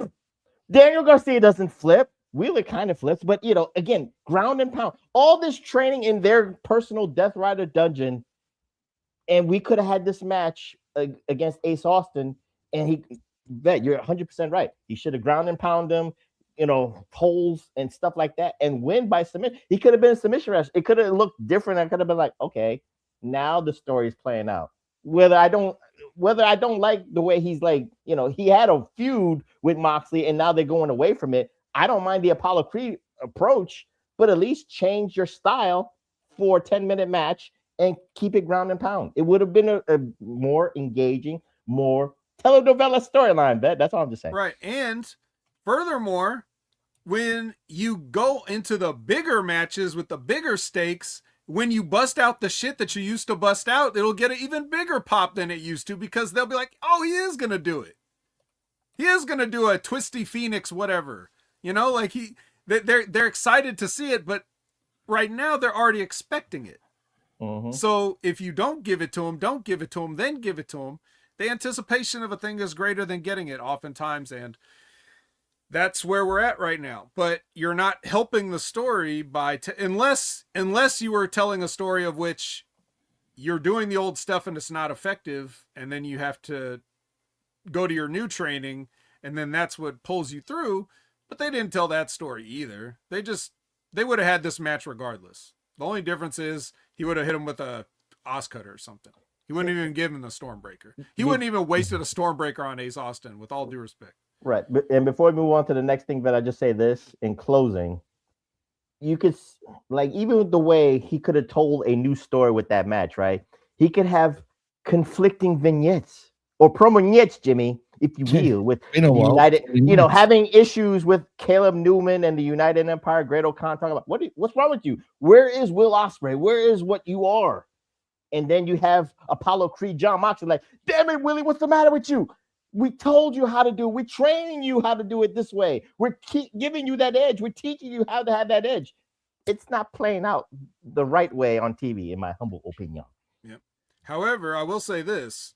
Now, this just worked out. I don't think it was this planned or anything like that. But, I mean, that whole speech that John Moxley was talking about, fly like a bird and whatever bullshit he was saying, it's like he's basically giving Will Ospreay carte blanche to be whoever he already was. So, I guess in fairness, why should he change anything? But regardless, we already spent too much time on that. And the ops come out, and Joe tells Will that there's consequences for his choices, and he made the wrong choice in who you align yourself with. And then Shibata and Bowens go down to the ring and start to circle the ring. But Will Ospreay's new friends, the Death Riders, came out to intervene and protect him. So they had to back off because the ops were outnumbered. Young boy perks. Mm-hmm. Young boy perks. That's Hopefully they give him black tights next time. That'd be interesting. Renee is with Don Callis and Konosuke Takeshita, and MJF walks in and he talks up Takeshita and says, you're gonna go out there and he's basically he wants everybody to take a piece off of Darby before he gets to him. But anyways, he says that, and then Andrade comes in and takes off his hat and flaunts his hair in front of MJF, which. Yeah, man, what's up with this, man? Does he have like a Pantene sponsor or some shit? What's with his hair? He's like, Professor, he's wearing jeans, topless. Have you been watching Dynamite, Jimmy? Yeah, we're talking about hair. That's what I said. Andrade's not losing his hair. I was just talking about hair. He's telling MJF, who he doesn't like, that I have a full head of hair and you just might not. Right. Yeah, he's not losing his hair though, but you're right. He's not going to lose his hair. But I know you said a big rant last week about why he's not losing his hair, Vet. Right. But we're supposed to believe that he might. Right, of course. Yeah. But he won't. Everybody's taunting him about it. Jimmy, check the archives. He did say that too. Yeah. Vet did. I know. Okay. He did. Now, Professor, I don't know if you can switch the background to the women's bracket because we get to find out that next. I could try. Nah, it's all right. It's a random. It's I'll a do it random. for you. It's a random assortment of ladies. Only person that's out of the ordinary is Saray, who was released from the WWE a little while back and has gone back to Stardom, and I assume she's been kicking people in the face as hard as she ever has. But she'll be here to probably drop the first round of the Owen. And yeah, I have a problem. Great partnership, great Forbidden Door. I have a problem with this. Oh, Professor has a problem. Because who's not in it? That's the one thing. Who's not in it? The one who won last year. The one who lost all the goddamn belts. The one that's supposed to be the story of all stories. Mercedes Moné has lost all those belts, and she needs to redeem herself. And now she just conveniently lost the last belt, the Owen Hart belt, which she was proclaiming everything like she was 12 belts or 13 belts. She can't even lose that. She lost it. She still lost it because she's not. Is this like the Chris Jericho losing the title thing? Yes, she lost the goddamn title without being in the tournament, which she should have been in to regain her confidence, regain her mojo. It was set in stone. And okay, Tony and Don Stevens, I know you're trying to swerve everybody. You're trying to be unpredictable. You don't want to tell that story. And of course, you're not really telling the story with the women's division because again, you just made a rando four-way for Double or Nothing because you got no story for Tekla. But again, neither here nor there. But you got the brackets. The only one in the brackets that makes sense to win it all, Vet, is Athena. She is the forever champion. She has been. It's almost there. If you want Athena to win it all, she's the only one that makes sense. Willow wanting to be a two-time winner. Okay, you're trying to incorporate story. Persephone. Oh, you want the international flavor. But the problem with Tony is you got to supposedly stack women's roster. You got people, even ROH, that you're not even using. Velvet Rose. What's that chick? Deonna Purrazzo. You got chicks there that you're not using. Why isn't Megan Bain in this goddamn tournament? She could be Megan 2 belts. What's wrong with Megan 2 belts? You already had Willow 2 belts. Again, Professor has a problem. I'm sorry. Well, look, all that stuff is great, but the reason, for example, just to go out the last one you named, Megan ain't in it because they don't want her to win and they don't want to beat her, so you ain't in it. That's basically as simple as it gets. But yeah, you're right. It should be Athena. Athena's closing in on Roman Reigns' territory with that women's title. She already should have won the last one. They blew that one, and this is their chance to make good. If they don't do something with Athena and finally start getting their money's worth, I don't know what else to tell them at this point. Vet, how many years have they had her for now? I don't know. At least as many as the days that she's been Ring of Honor champion, and probably a little more. Well, yeah. So actually, that's a long time. A 3-year reign with a 5-year deal, I guess. I don't know. Well, it was coming up already, probably to nearly 5 years. Have we seen anything significant with her other than here and there on the main roster? No, exactly. but every day is a perfect day to start, and that's the thing. This is finally it. I mean, but when you look at it, like you said, okay, like Professor already laid it out. Who else is it going to be? The only person it would be is Willow Nightingale. They're not letting nobody else win this thing. Right. Who's on that? Who's Willow Nightingale's first round? I can't see because you're lower third. Who is that? Because it's upside down for me for whatever reason. Does that look normal to you? Alex Windsor. Alex Windsor. Is it Windsor? Oh, yeah, it is Windsor. Yeah, Windsor. Yeah. Okay, they might make Windsor win the whole thing. That's embarrassing. But assuming they don't, assuming they're not idiots, Athena. So, well, anyways, let's move on. We still got a lot more to talk about. Renee's with the conglomeration. Strong Orange will go get the tag team titles. Kyle O'Reilly will go get Jon Moxley's title. And Willow wants the Owen Hart championship. And Mark Briscoe is back, and the word of the day is reunification, baby. He's coming for Tommaso Ciampa, you bum. So wait, again, before you move on, how does reunification and Tommaso Ciampa mean something? It's revengefication. He's talking about reunification of the conglomeration because Mark Briscoe's back. I thought the better word of the day would be revengefication, so he could get his revenge on Tommaso. Yeah. You can only have one word of the day, and he chose the nice one. Okay, next match is the Triangle of Madness. If Jimmy wants to, yes, it's real quick. The Triangle of Madness. There you go. Versus a trio that I will name Bird Cheetah. Bird Cheetah. Yeah, there you go. Had to. So they have a match for a while, and then Tekla just hauls off and hits Jamie Hayter with the belt and gets DQ'd in front of everybody.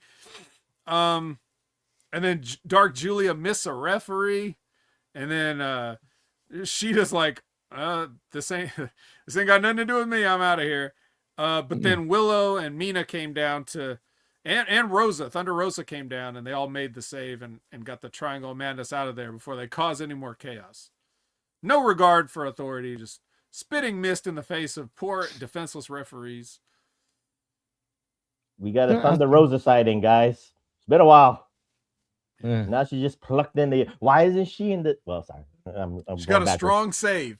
Yeah, a strong save, but not a strong bracket representation. There's only so much room.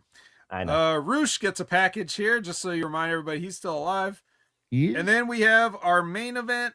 It is Takeshita versus Darby for the AEW Championship. And guys, Darby done did it again, boy. My God. Wow, what a machine this guy is. There's a couple of gross, and remember, we're talking about Darby Allin, so when we say a gross bump, think of all the stuff that encompasses that we've seen. But even in this, even amongst all that, there was a couple in this match. The Blue Thunder Bomb onto the floor.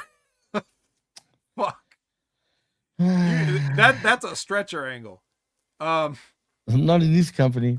Not for Darby. You can't put Darby down. And Darby, of course. And then he gave him a top rope German suplex. Now we've seen people get thrown off the top rope in a sort of a German suplex position, but even the announcers were saying, we don't normally see guys hold on to the German suplex all the way down. Oh, he absolutely planted him. Just disgusting. But you know, bless Darby, bless his little heart.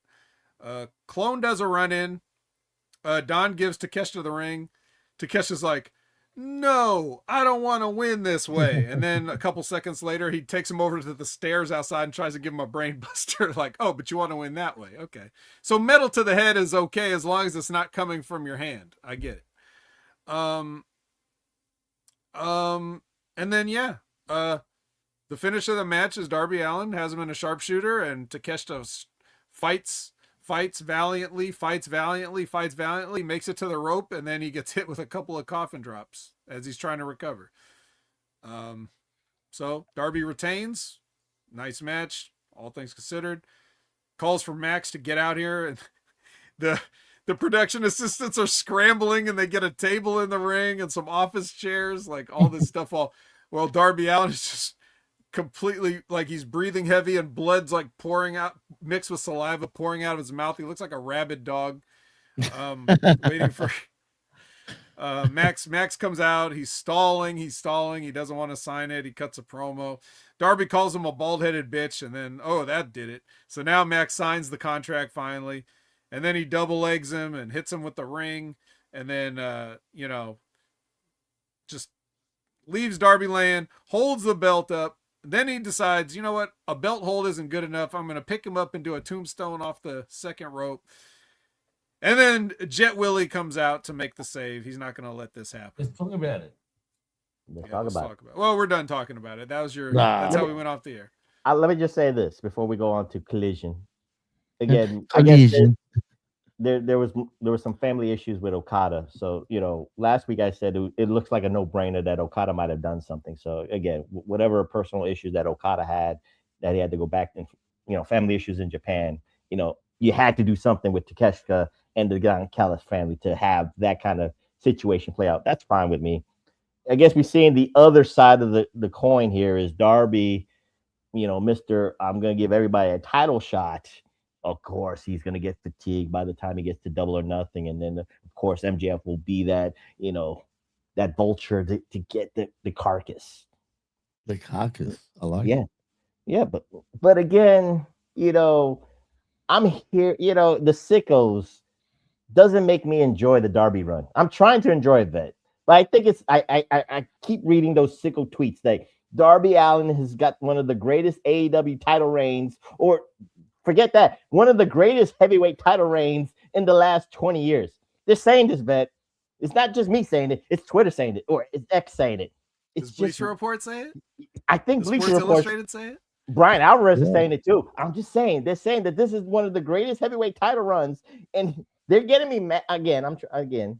I shouldn't placate. Yes, I shouldn't placate to the Twitter trolls but they're saying this, and I don't want to answer them. It's like, no, it's not one of the greatest runs. It's one of the greatest transitional title runs that you could have. That's what I want to say, but I don't want to fight against a lot of sickles. I'm sorry, but I just wanted to say that. Yeah, don't get worked now, Professor. You're smarter than that. You're a professor.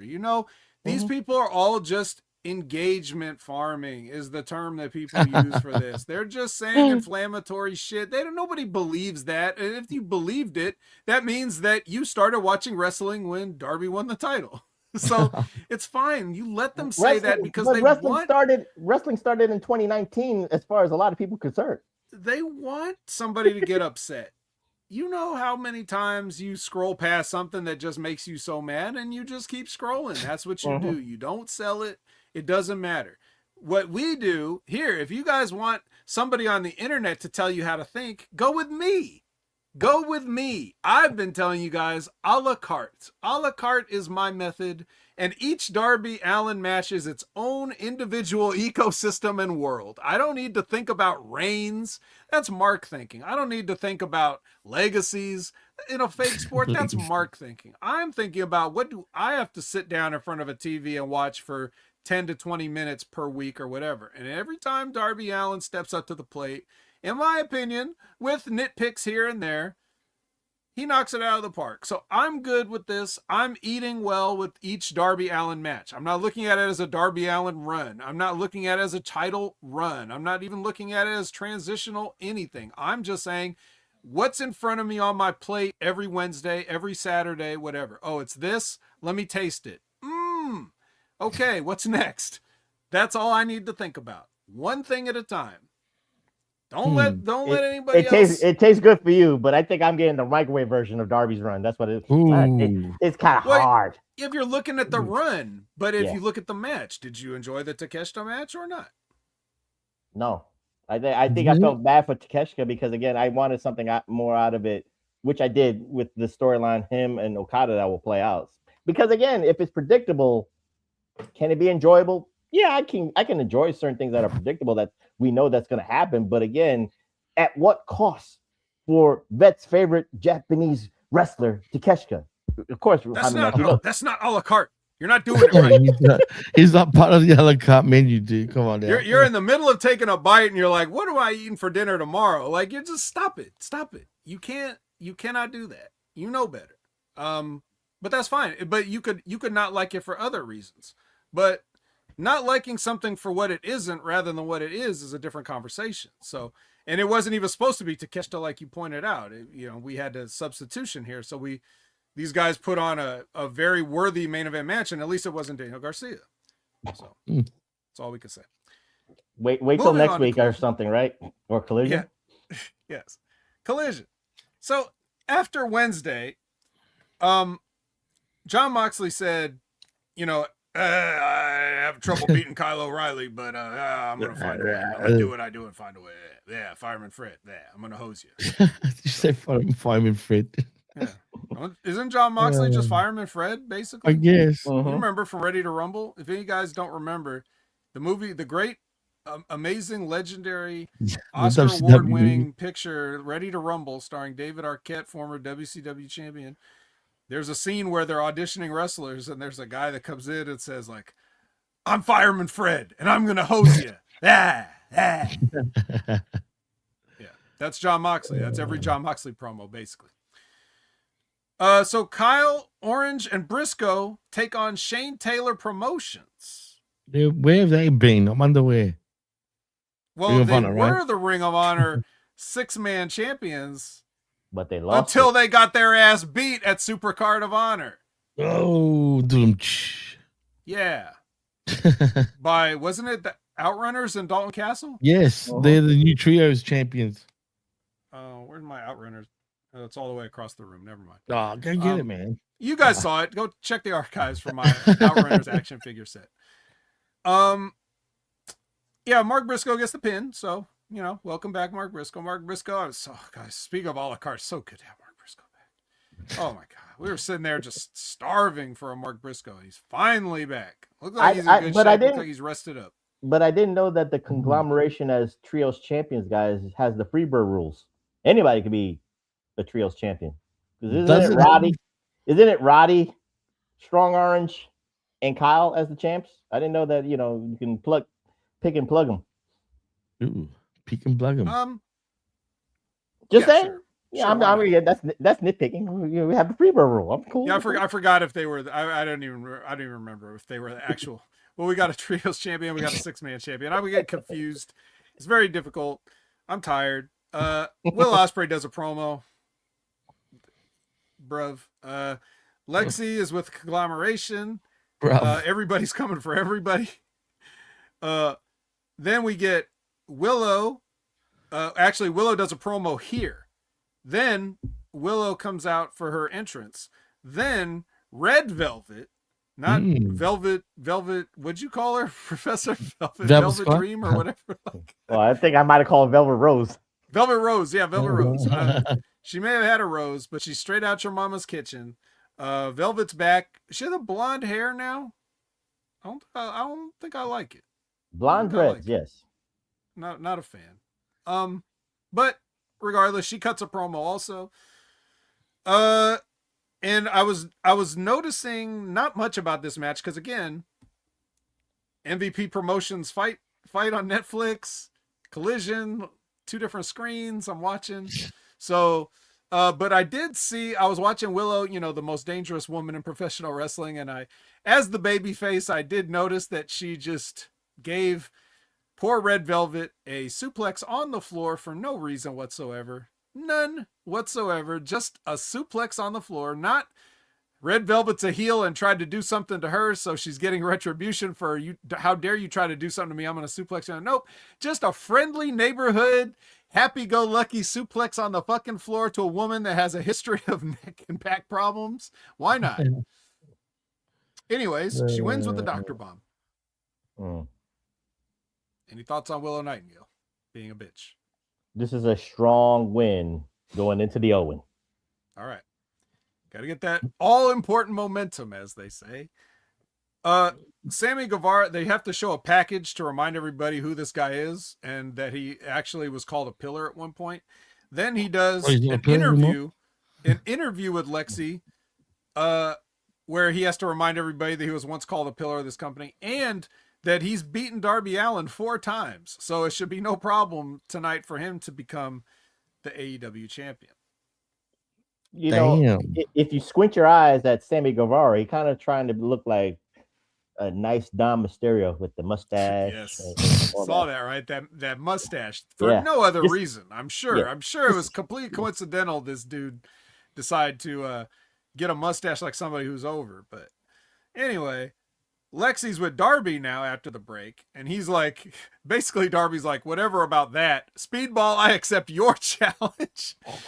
So looking past him already. And then let's see. Oh yeah.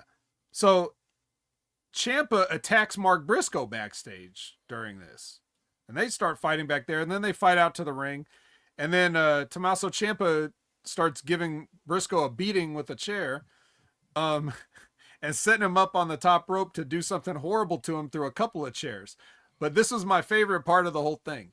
Again, when we talk about why are these guys idiots, right? You hear me say Ciampa's an idiot, right? You hear me say that, but everybody else is like, oh, Ciampa, 5 stars, man, he's so good, NXT black and gold, yada, yada, yada, all this shit, right? And here's the thing I see when I watch this guy. So he hit Mark Briscoe with a chair, and then he wants to put him up on the top rope, right? So that he's gonna, like, I don't know, do some move to him through these other two chairs.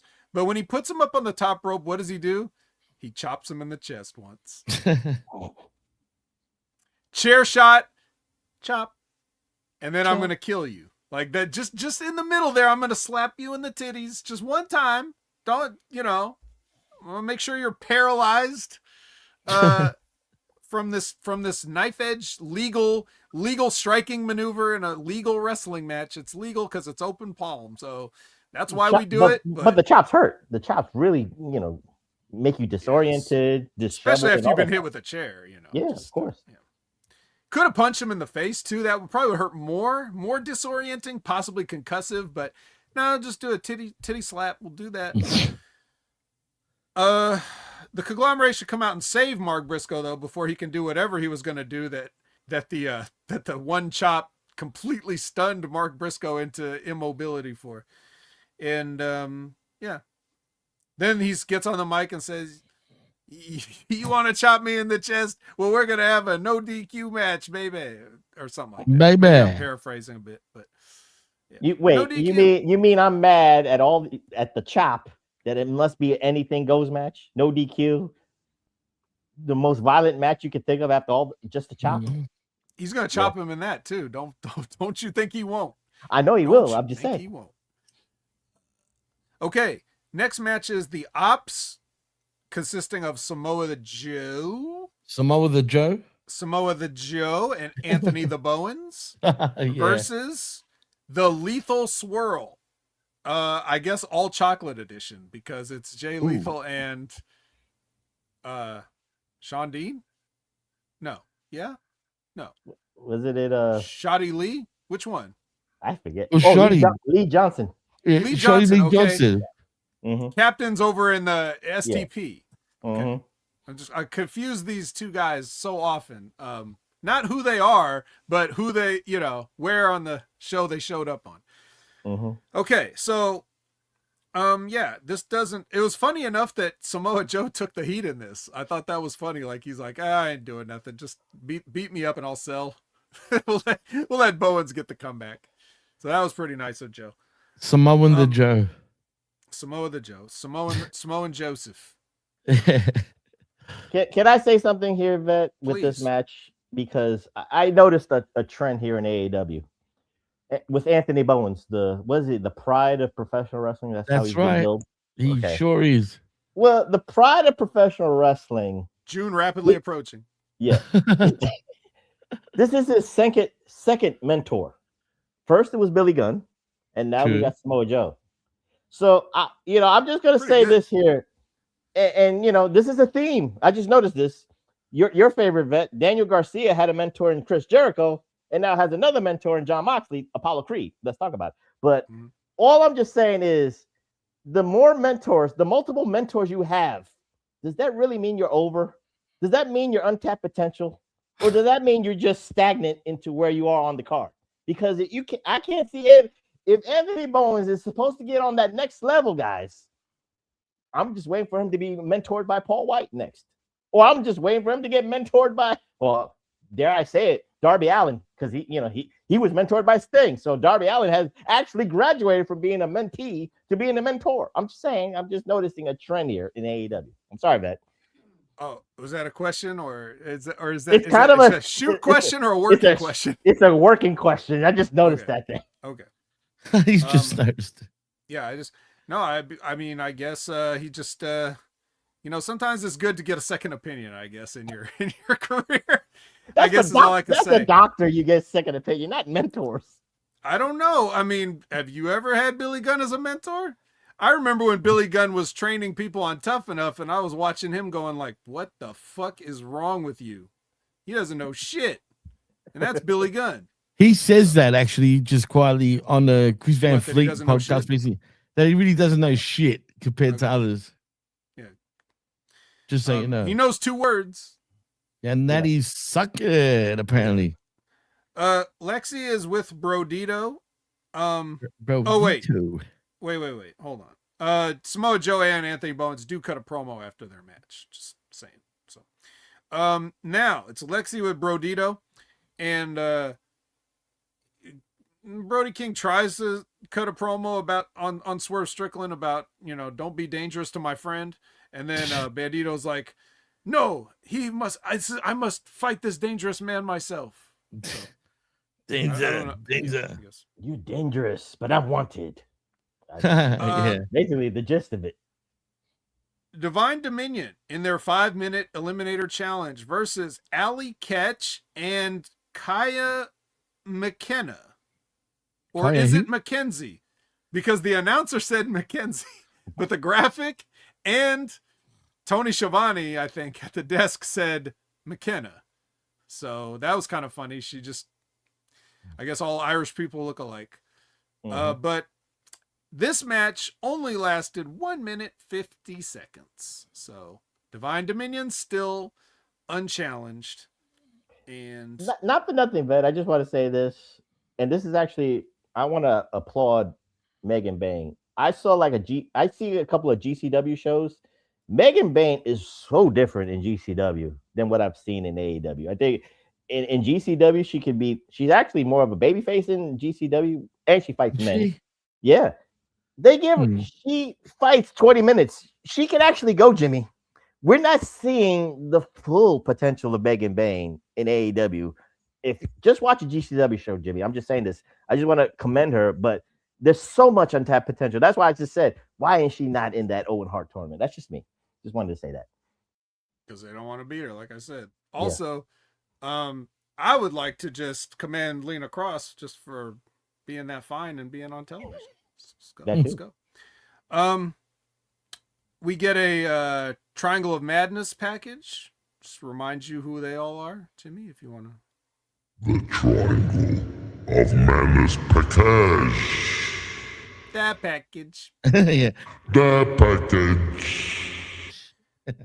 Lexi is with Mina Shirakawa and Athena, who are obviously in the first round of the Owen Women's Classic, and they chirp at each other for a bit. Obviously, Athena's gold, 10 out of 10, no notes. They got some highlights of Supercard of Honor, if you didn't see it, which of course you didn't. And then earlier in the day, Nigel McGuinness, for some reason, was walking around and he saw Leo Rush backstage chilling. And he's like, hey, what happened to Action Andretti? And he's like, hey, man, sometimes these things happen. And then Nigel walks away and Leo Rush takes a drink of his coffee or whatever and then takes off his glasses. And, of course, he has the crazy eyes and black liquid starts running out of his mouth. So it looks like Leo Rush is normal sometimes.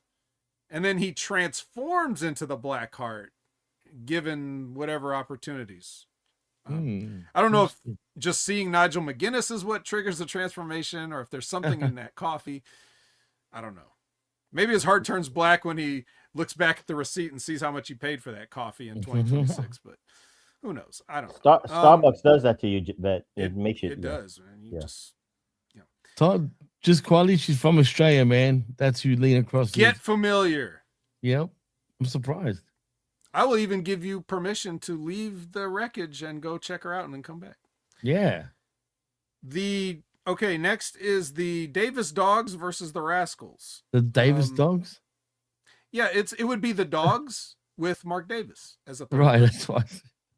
The Davis Dogs. How about the Dunk Dogs? Oh, I like that. What about the Danger Dogs from 2 weeks ago?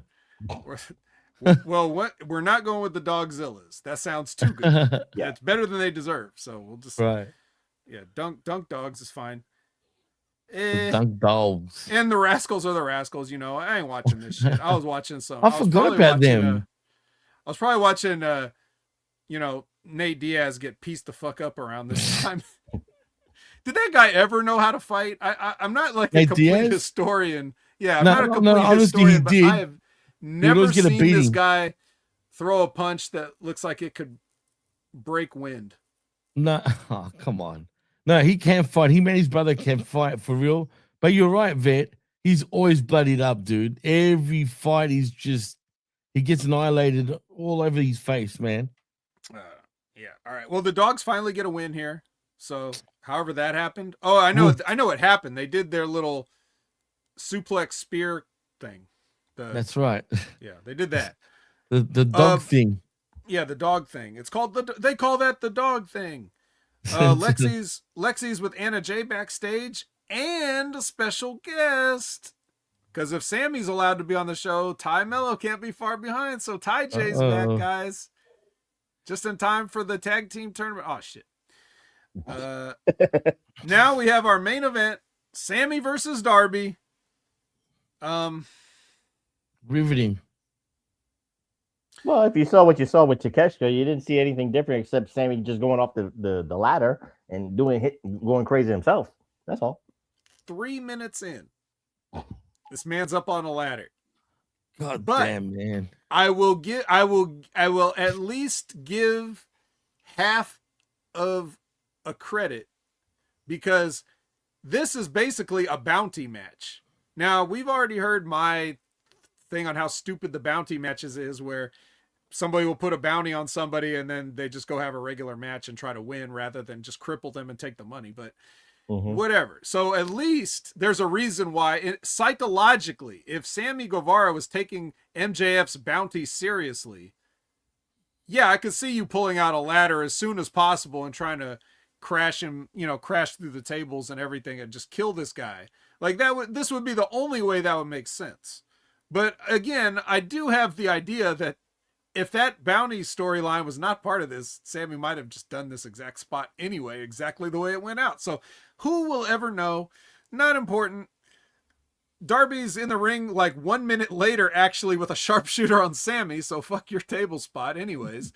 But then he collapses, Professor. I felt like, I know Sting was his hero, but I feel like he was channeling some Shawn Michaels in that famous Monday Night Raw match with Owen Hart. Fake collapsing in the middle of a match. All these title defenses is getting to Darby. It's getting to his body. He's gonna collapse. It's gonna happen. Except for the next 15 minutes where Sammy Guevara. This looked very reminiscent of Brian Cage versus Jet Willie, where Sammy Guevara is basically hitting Darby Allin with everything ever seen by man. And Darby kicking out of all of it. And the best part of all this, guys, Darby Allin said, you know what, Sammy? Just one coffin drop is good enough for you. And beat him. Well, pillar on pillar freaking violence. Every other title defense is at least 2. Sammy got 1. You know what? Are they overexposing Darby Allin at this point? I'm a big fan of his too. But are they overexposing him? Is this too much Darby or what? You can't have him on Dynamite, Collision, at the golf course. The hell you can't, because they are. Yeah, but that's the thing. I mean, that's the story, Jimmy. The story is he doesn't care. He wants to defend it against anybody and everywhere. So he's just going to do it. So that's why he's going to lose it again. He's not getting it again. But come on, man. You're not. We got to July, right? The best thing I'll say, but Jimmy, the best thing I'll say is, if he collapses, since he's kind of collapsing, that's what's going to happen when Ospreay wins. No, forget about Ospreay. I'm talking about Darby and Double or Nothing right now. The best way best way to collapse now is either trying to put the sharpshooter on MJF and then he collapses, or if he's going off the top and then just collapses and his coffin drop just goes, he just faints, and then come on, man, and MJF just comes out of nowhere. Yeah. He just said, "Oh God, he got the papers." I'm just saying. I'm trying to put drama into this fatigue story. That's all I'm just doing. I mean, here's the thing, guys. It's not bad. It's just that it's surrounded by bullshit all of the time. Of course. It's kind of like how there's so many. Like that's my job, Aaron. I'm trying to make sense of the stupidity. Yeah, it's good. Yeah, it's a talent. What it is they've lost their what's the word? The mystique? No. They've lost their common sense? No. I never had common sense. A specific word I'm looking They have no goodwill, they have no equity, they have no cachet right now because they've wasted it on stupid stuff. Like we've seen enough guys get suplexed onto board of nails, or Name it. guys get syringes in the mouth and stuff that, you know, when AEW tries to do stuff that's a little more nuanced, people either aren't paying attention or don't care. Like Jimmy didn't even get it. Like he's not even getting I get it, man. No, you don't. You don't. I actually get do. It. I actually do. Absolutely don't, because they're doing a story where Darby is running himself into the ground, and you're like, are they overexposing him? What the fuck kind of question is that? But really, the story is they need to. That's exactly what they're doing, and you're like, are they? Yes. So I don't understand why you don't get that. But nobody else, if you don't get that, nobody else is going to get any of the stuff that they're trying to do. So you can ask the question, Jimmy. You can ask the question, Jimmy. We're just telling you it's the story. The story is. Right, I see that. It's the fatigue factor. That's what it is. But if I'm just trying to make it funny with the way he will collapse. I just want to see it collapse now. And I think Todd said it best. The collapse, he collapses, and the headlock takeover win for MJF. It's one of the easiest ways to win the title. It works. For me. Yeah, and if everything else that they had going on was firing all cylinders and working the way it was intended, and not bogged down with a bunch of other stupid crap or too many cooks in the kitchen or half-baked ideas or whatever, then we could be talking about this as like, man, this is actually a pretty good run, a pretty good story. But even when they do something right, there's 100 things wrong. And that's the story of professional wrestling right now. WWE's got similar problems, but different. They got everybody's failing, but there's still just enough success to keep people coming back. The things that people like. So I don't know, man. It could be good. It could be better. I don't know. But this was a decent match for a Sammy Guevara match. I mean, he's all right in the ring, I guess. I mean, really. And these two can work good together anyway. I mean, they've had how many matches in the past? 4. But well, this is 5 now, and now Darby's in the scoreboard 4-1.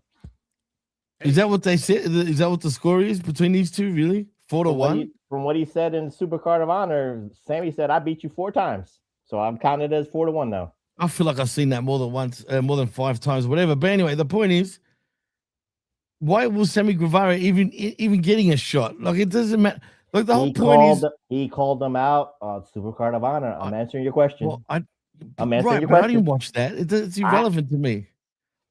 When you channel surf like I do, I saw it, so I'm giving you their answer. Like, it does come without my AEW. We don't watch Supercard of Honor. They just told you he did it. Yeah, I know, but it's stupid, man. Come on, it's fine. See, you're wasting your my AEW subscription, Jimmy. It's offering you a lot. It's true. Jimmy put a new spin on the classic question. He said, "Where were they going with this?" You reach back in time to ask about Sammy back Guevara in time. Exactly Mm-hmm. right. Back in time. Well, but anyway, are we done? Yeah, we're out of time. We're out of time. We're out of touch. We gotta go. Good night. Where we go? This is the greatest wreckage in the history of our shows. Of our sport. Anyway, guys, I'll start with you, Vet. Tell them what were you up to, man? What are you doing? And yeah. At Opinion Haver on all your favorite social media platforms, twitch.tv, Twitter, X, the friggin' Instagram, a bunch of other ones that I don't use, but I took the name. All those, you can find me there. You could catch me every Monday at 6:30 p.m. Pacific, 9:30 p.m. Eastern for the Drew Carey Review Show, where Brandon and I review an episode of Drew Carey every week and nothing else. What? He's not lying. I thought he was trolling, man, until I tuned in. I'm like, get fucked. He's actually talking about Drew Carey. I kid you not. Episode 6 coming up tomorrow night. I'm as we record this. I'm dead serious. Season 1, episode 6. You can watch it on Tubi TV if you like to watch along. And then you have the Next Level Wrestling Review every Wednesday at 8 a.m. Pacific, 11 a.m. Eastern with Big Ray Hernandez, where we talk about NXT. We got Wrestling with Rip Rogers every Friday at 9 a.m. Pacific, noon Eastern. Special guest Don Morocco this past Friday. The Rock. Hall of Famer. The Intercontinental Champion. Don the Rock Morocco, the original Rock. It's on the Rip Rogers. Go watch that. And then we got Stevie Richards Show. Every Thursday, a brand new Stevie Richards show. You're getting spoiled with all this Stevie Richards show every week. And then you have Limpin' Ain't Easy.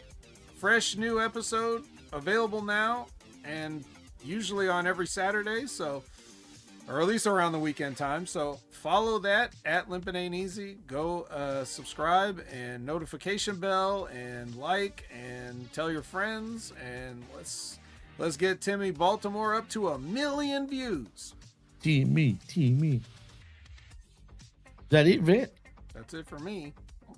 Prof, what's the haps with you, and what's going on with the PWR?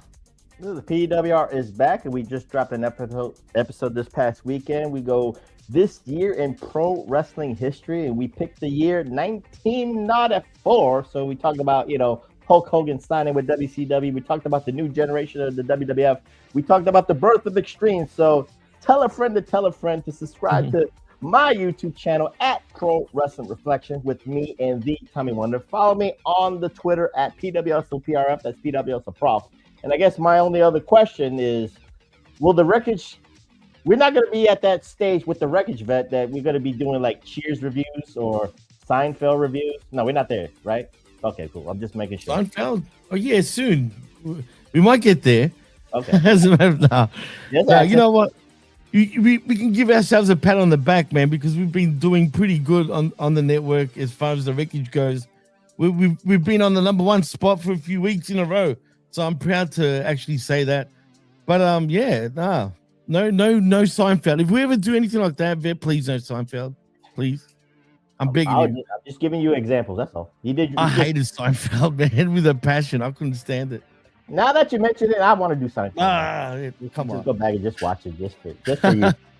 No, man. Oh, look, I don't hate it, but at no point has been as bad as TNA is right now. I can't believe it, man. I still can't get over that. I tuned in hearing you talk about fucking... fucking Pandemic AEW with the Dark Order punching the mat rather than come on, bro. TNA right now. What about JCW? Yeah, JCW's way better than TNA. I don't even watch JCW. Wow. I still know that. Holy shit. There is something wrong with this guy suddenly. Worst company in the world. Wow. Worst in the world. From the best to the worst in the world, right? Well, anyway, as far as I go, check out the Friday Locker Room this past Thursday, shall I say, where it was myself, Pierce Austin, and of course MSG, where we were covering for obviously Bin Hamin after surgery, which is recovering and doing well right now for anyone that wants to know in the chat, because I think it was G-Ball asking, but I thought I'd save it till last. So yes, he's doing well, G-Ball, by the way. So check that out on the Patreon. Unfortunately, it's behind the paywall. But also, check out this week in WWE. Unfortunately, I don't have a thing over here for whatever reason. With me and R to the B to the V, where we talk everything WWE, Tuesday, 3 p.m. Eastern, live right here on Hummy Media Group's YouTube channel. And of course, go check out Insanity, where me and Brandon go a bit insane, talking all about lunacy. If you haven't checked out technically yesterday's episode, go check it out. Also on the Patreon, we talk all things JCW. And of course, the Wreckage next week at 11 a.m. Eastern, right here on Hummy Media Group's YouTube channel. So in saying that, till next time, I am Jimmy T. He is the best in the world, Jamie the Vet Williams. And he is the magnanimous, the glorious, the ever-essence. Did I say it right this time? Effervescent. Fuck it, or whatever it is. The Professor Chabelo Vera Cruz. And you've been listening and watching the Effervescent Wreckage. Effervescently boy. I'm done. See you. I can't even do it. But anyway, see you later till next time, man. Peace out.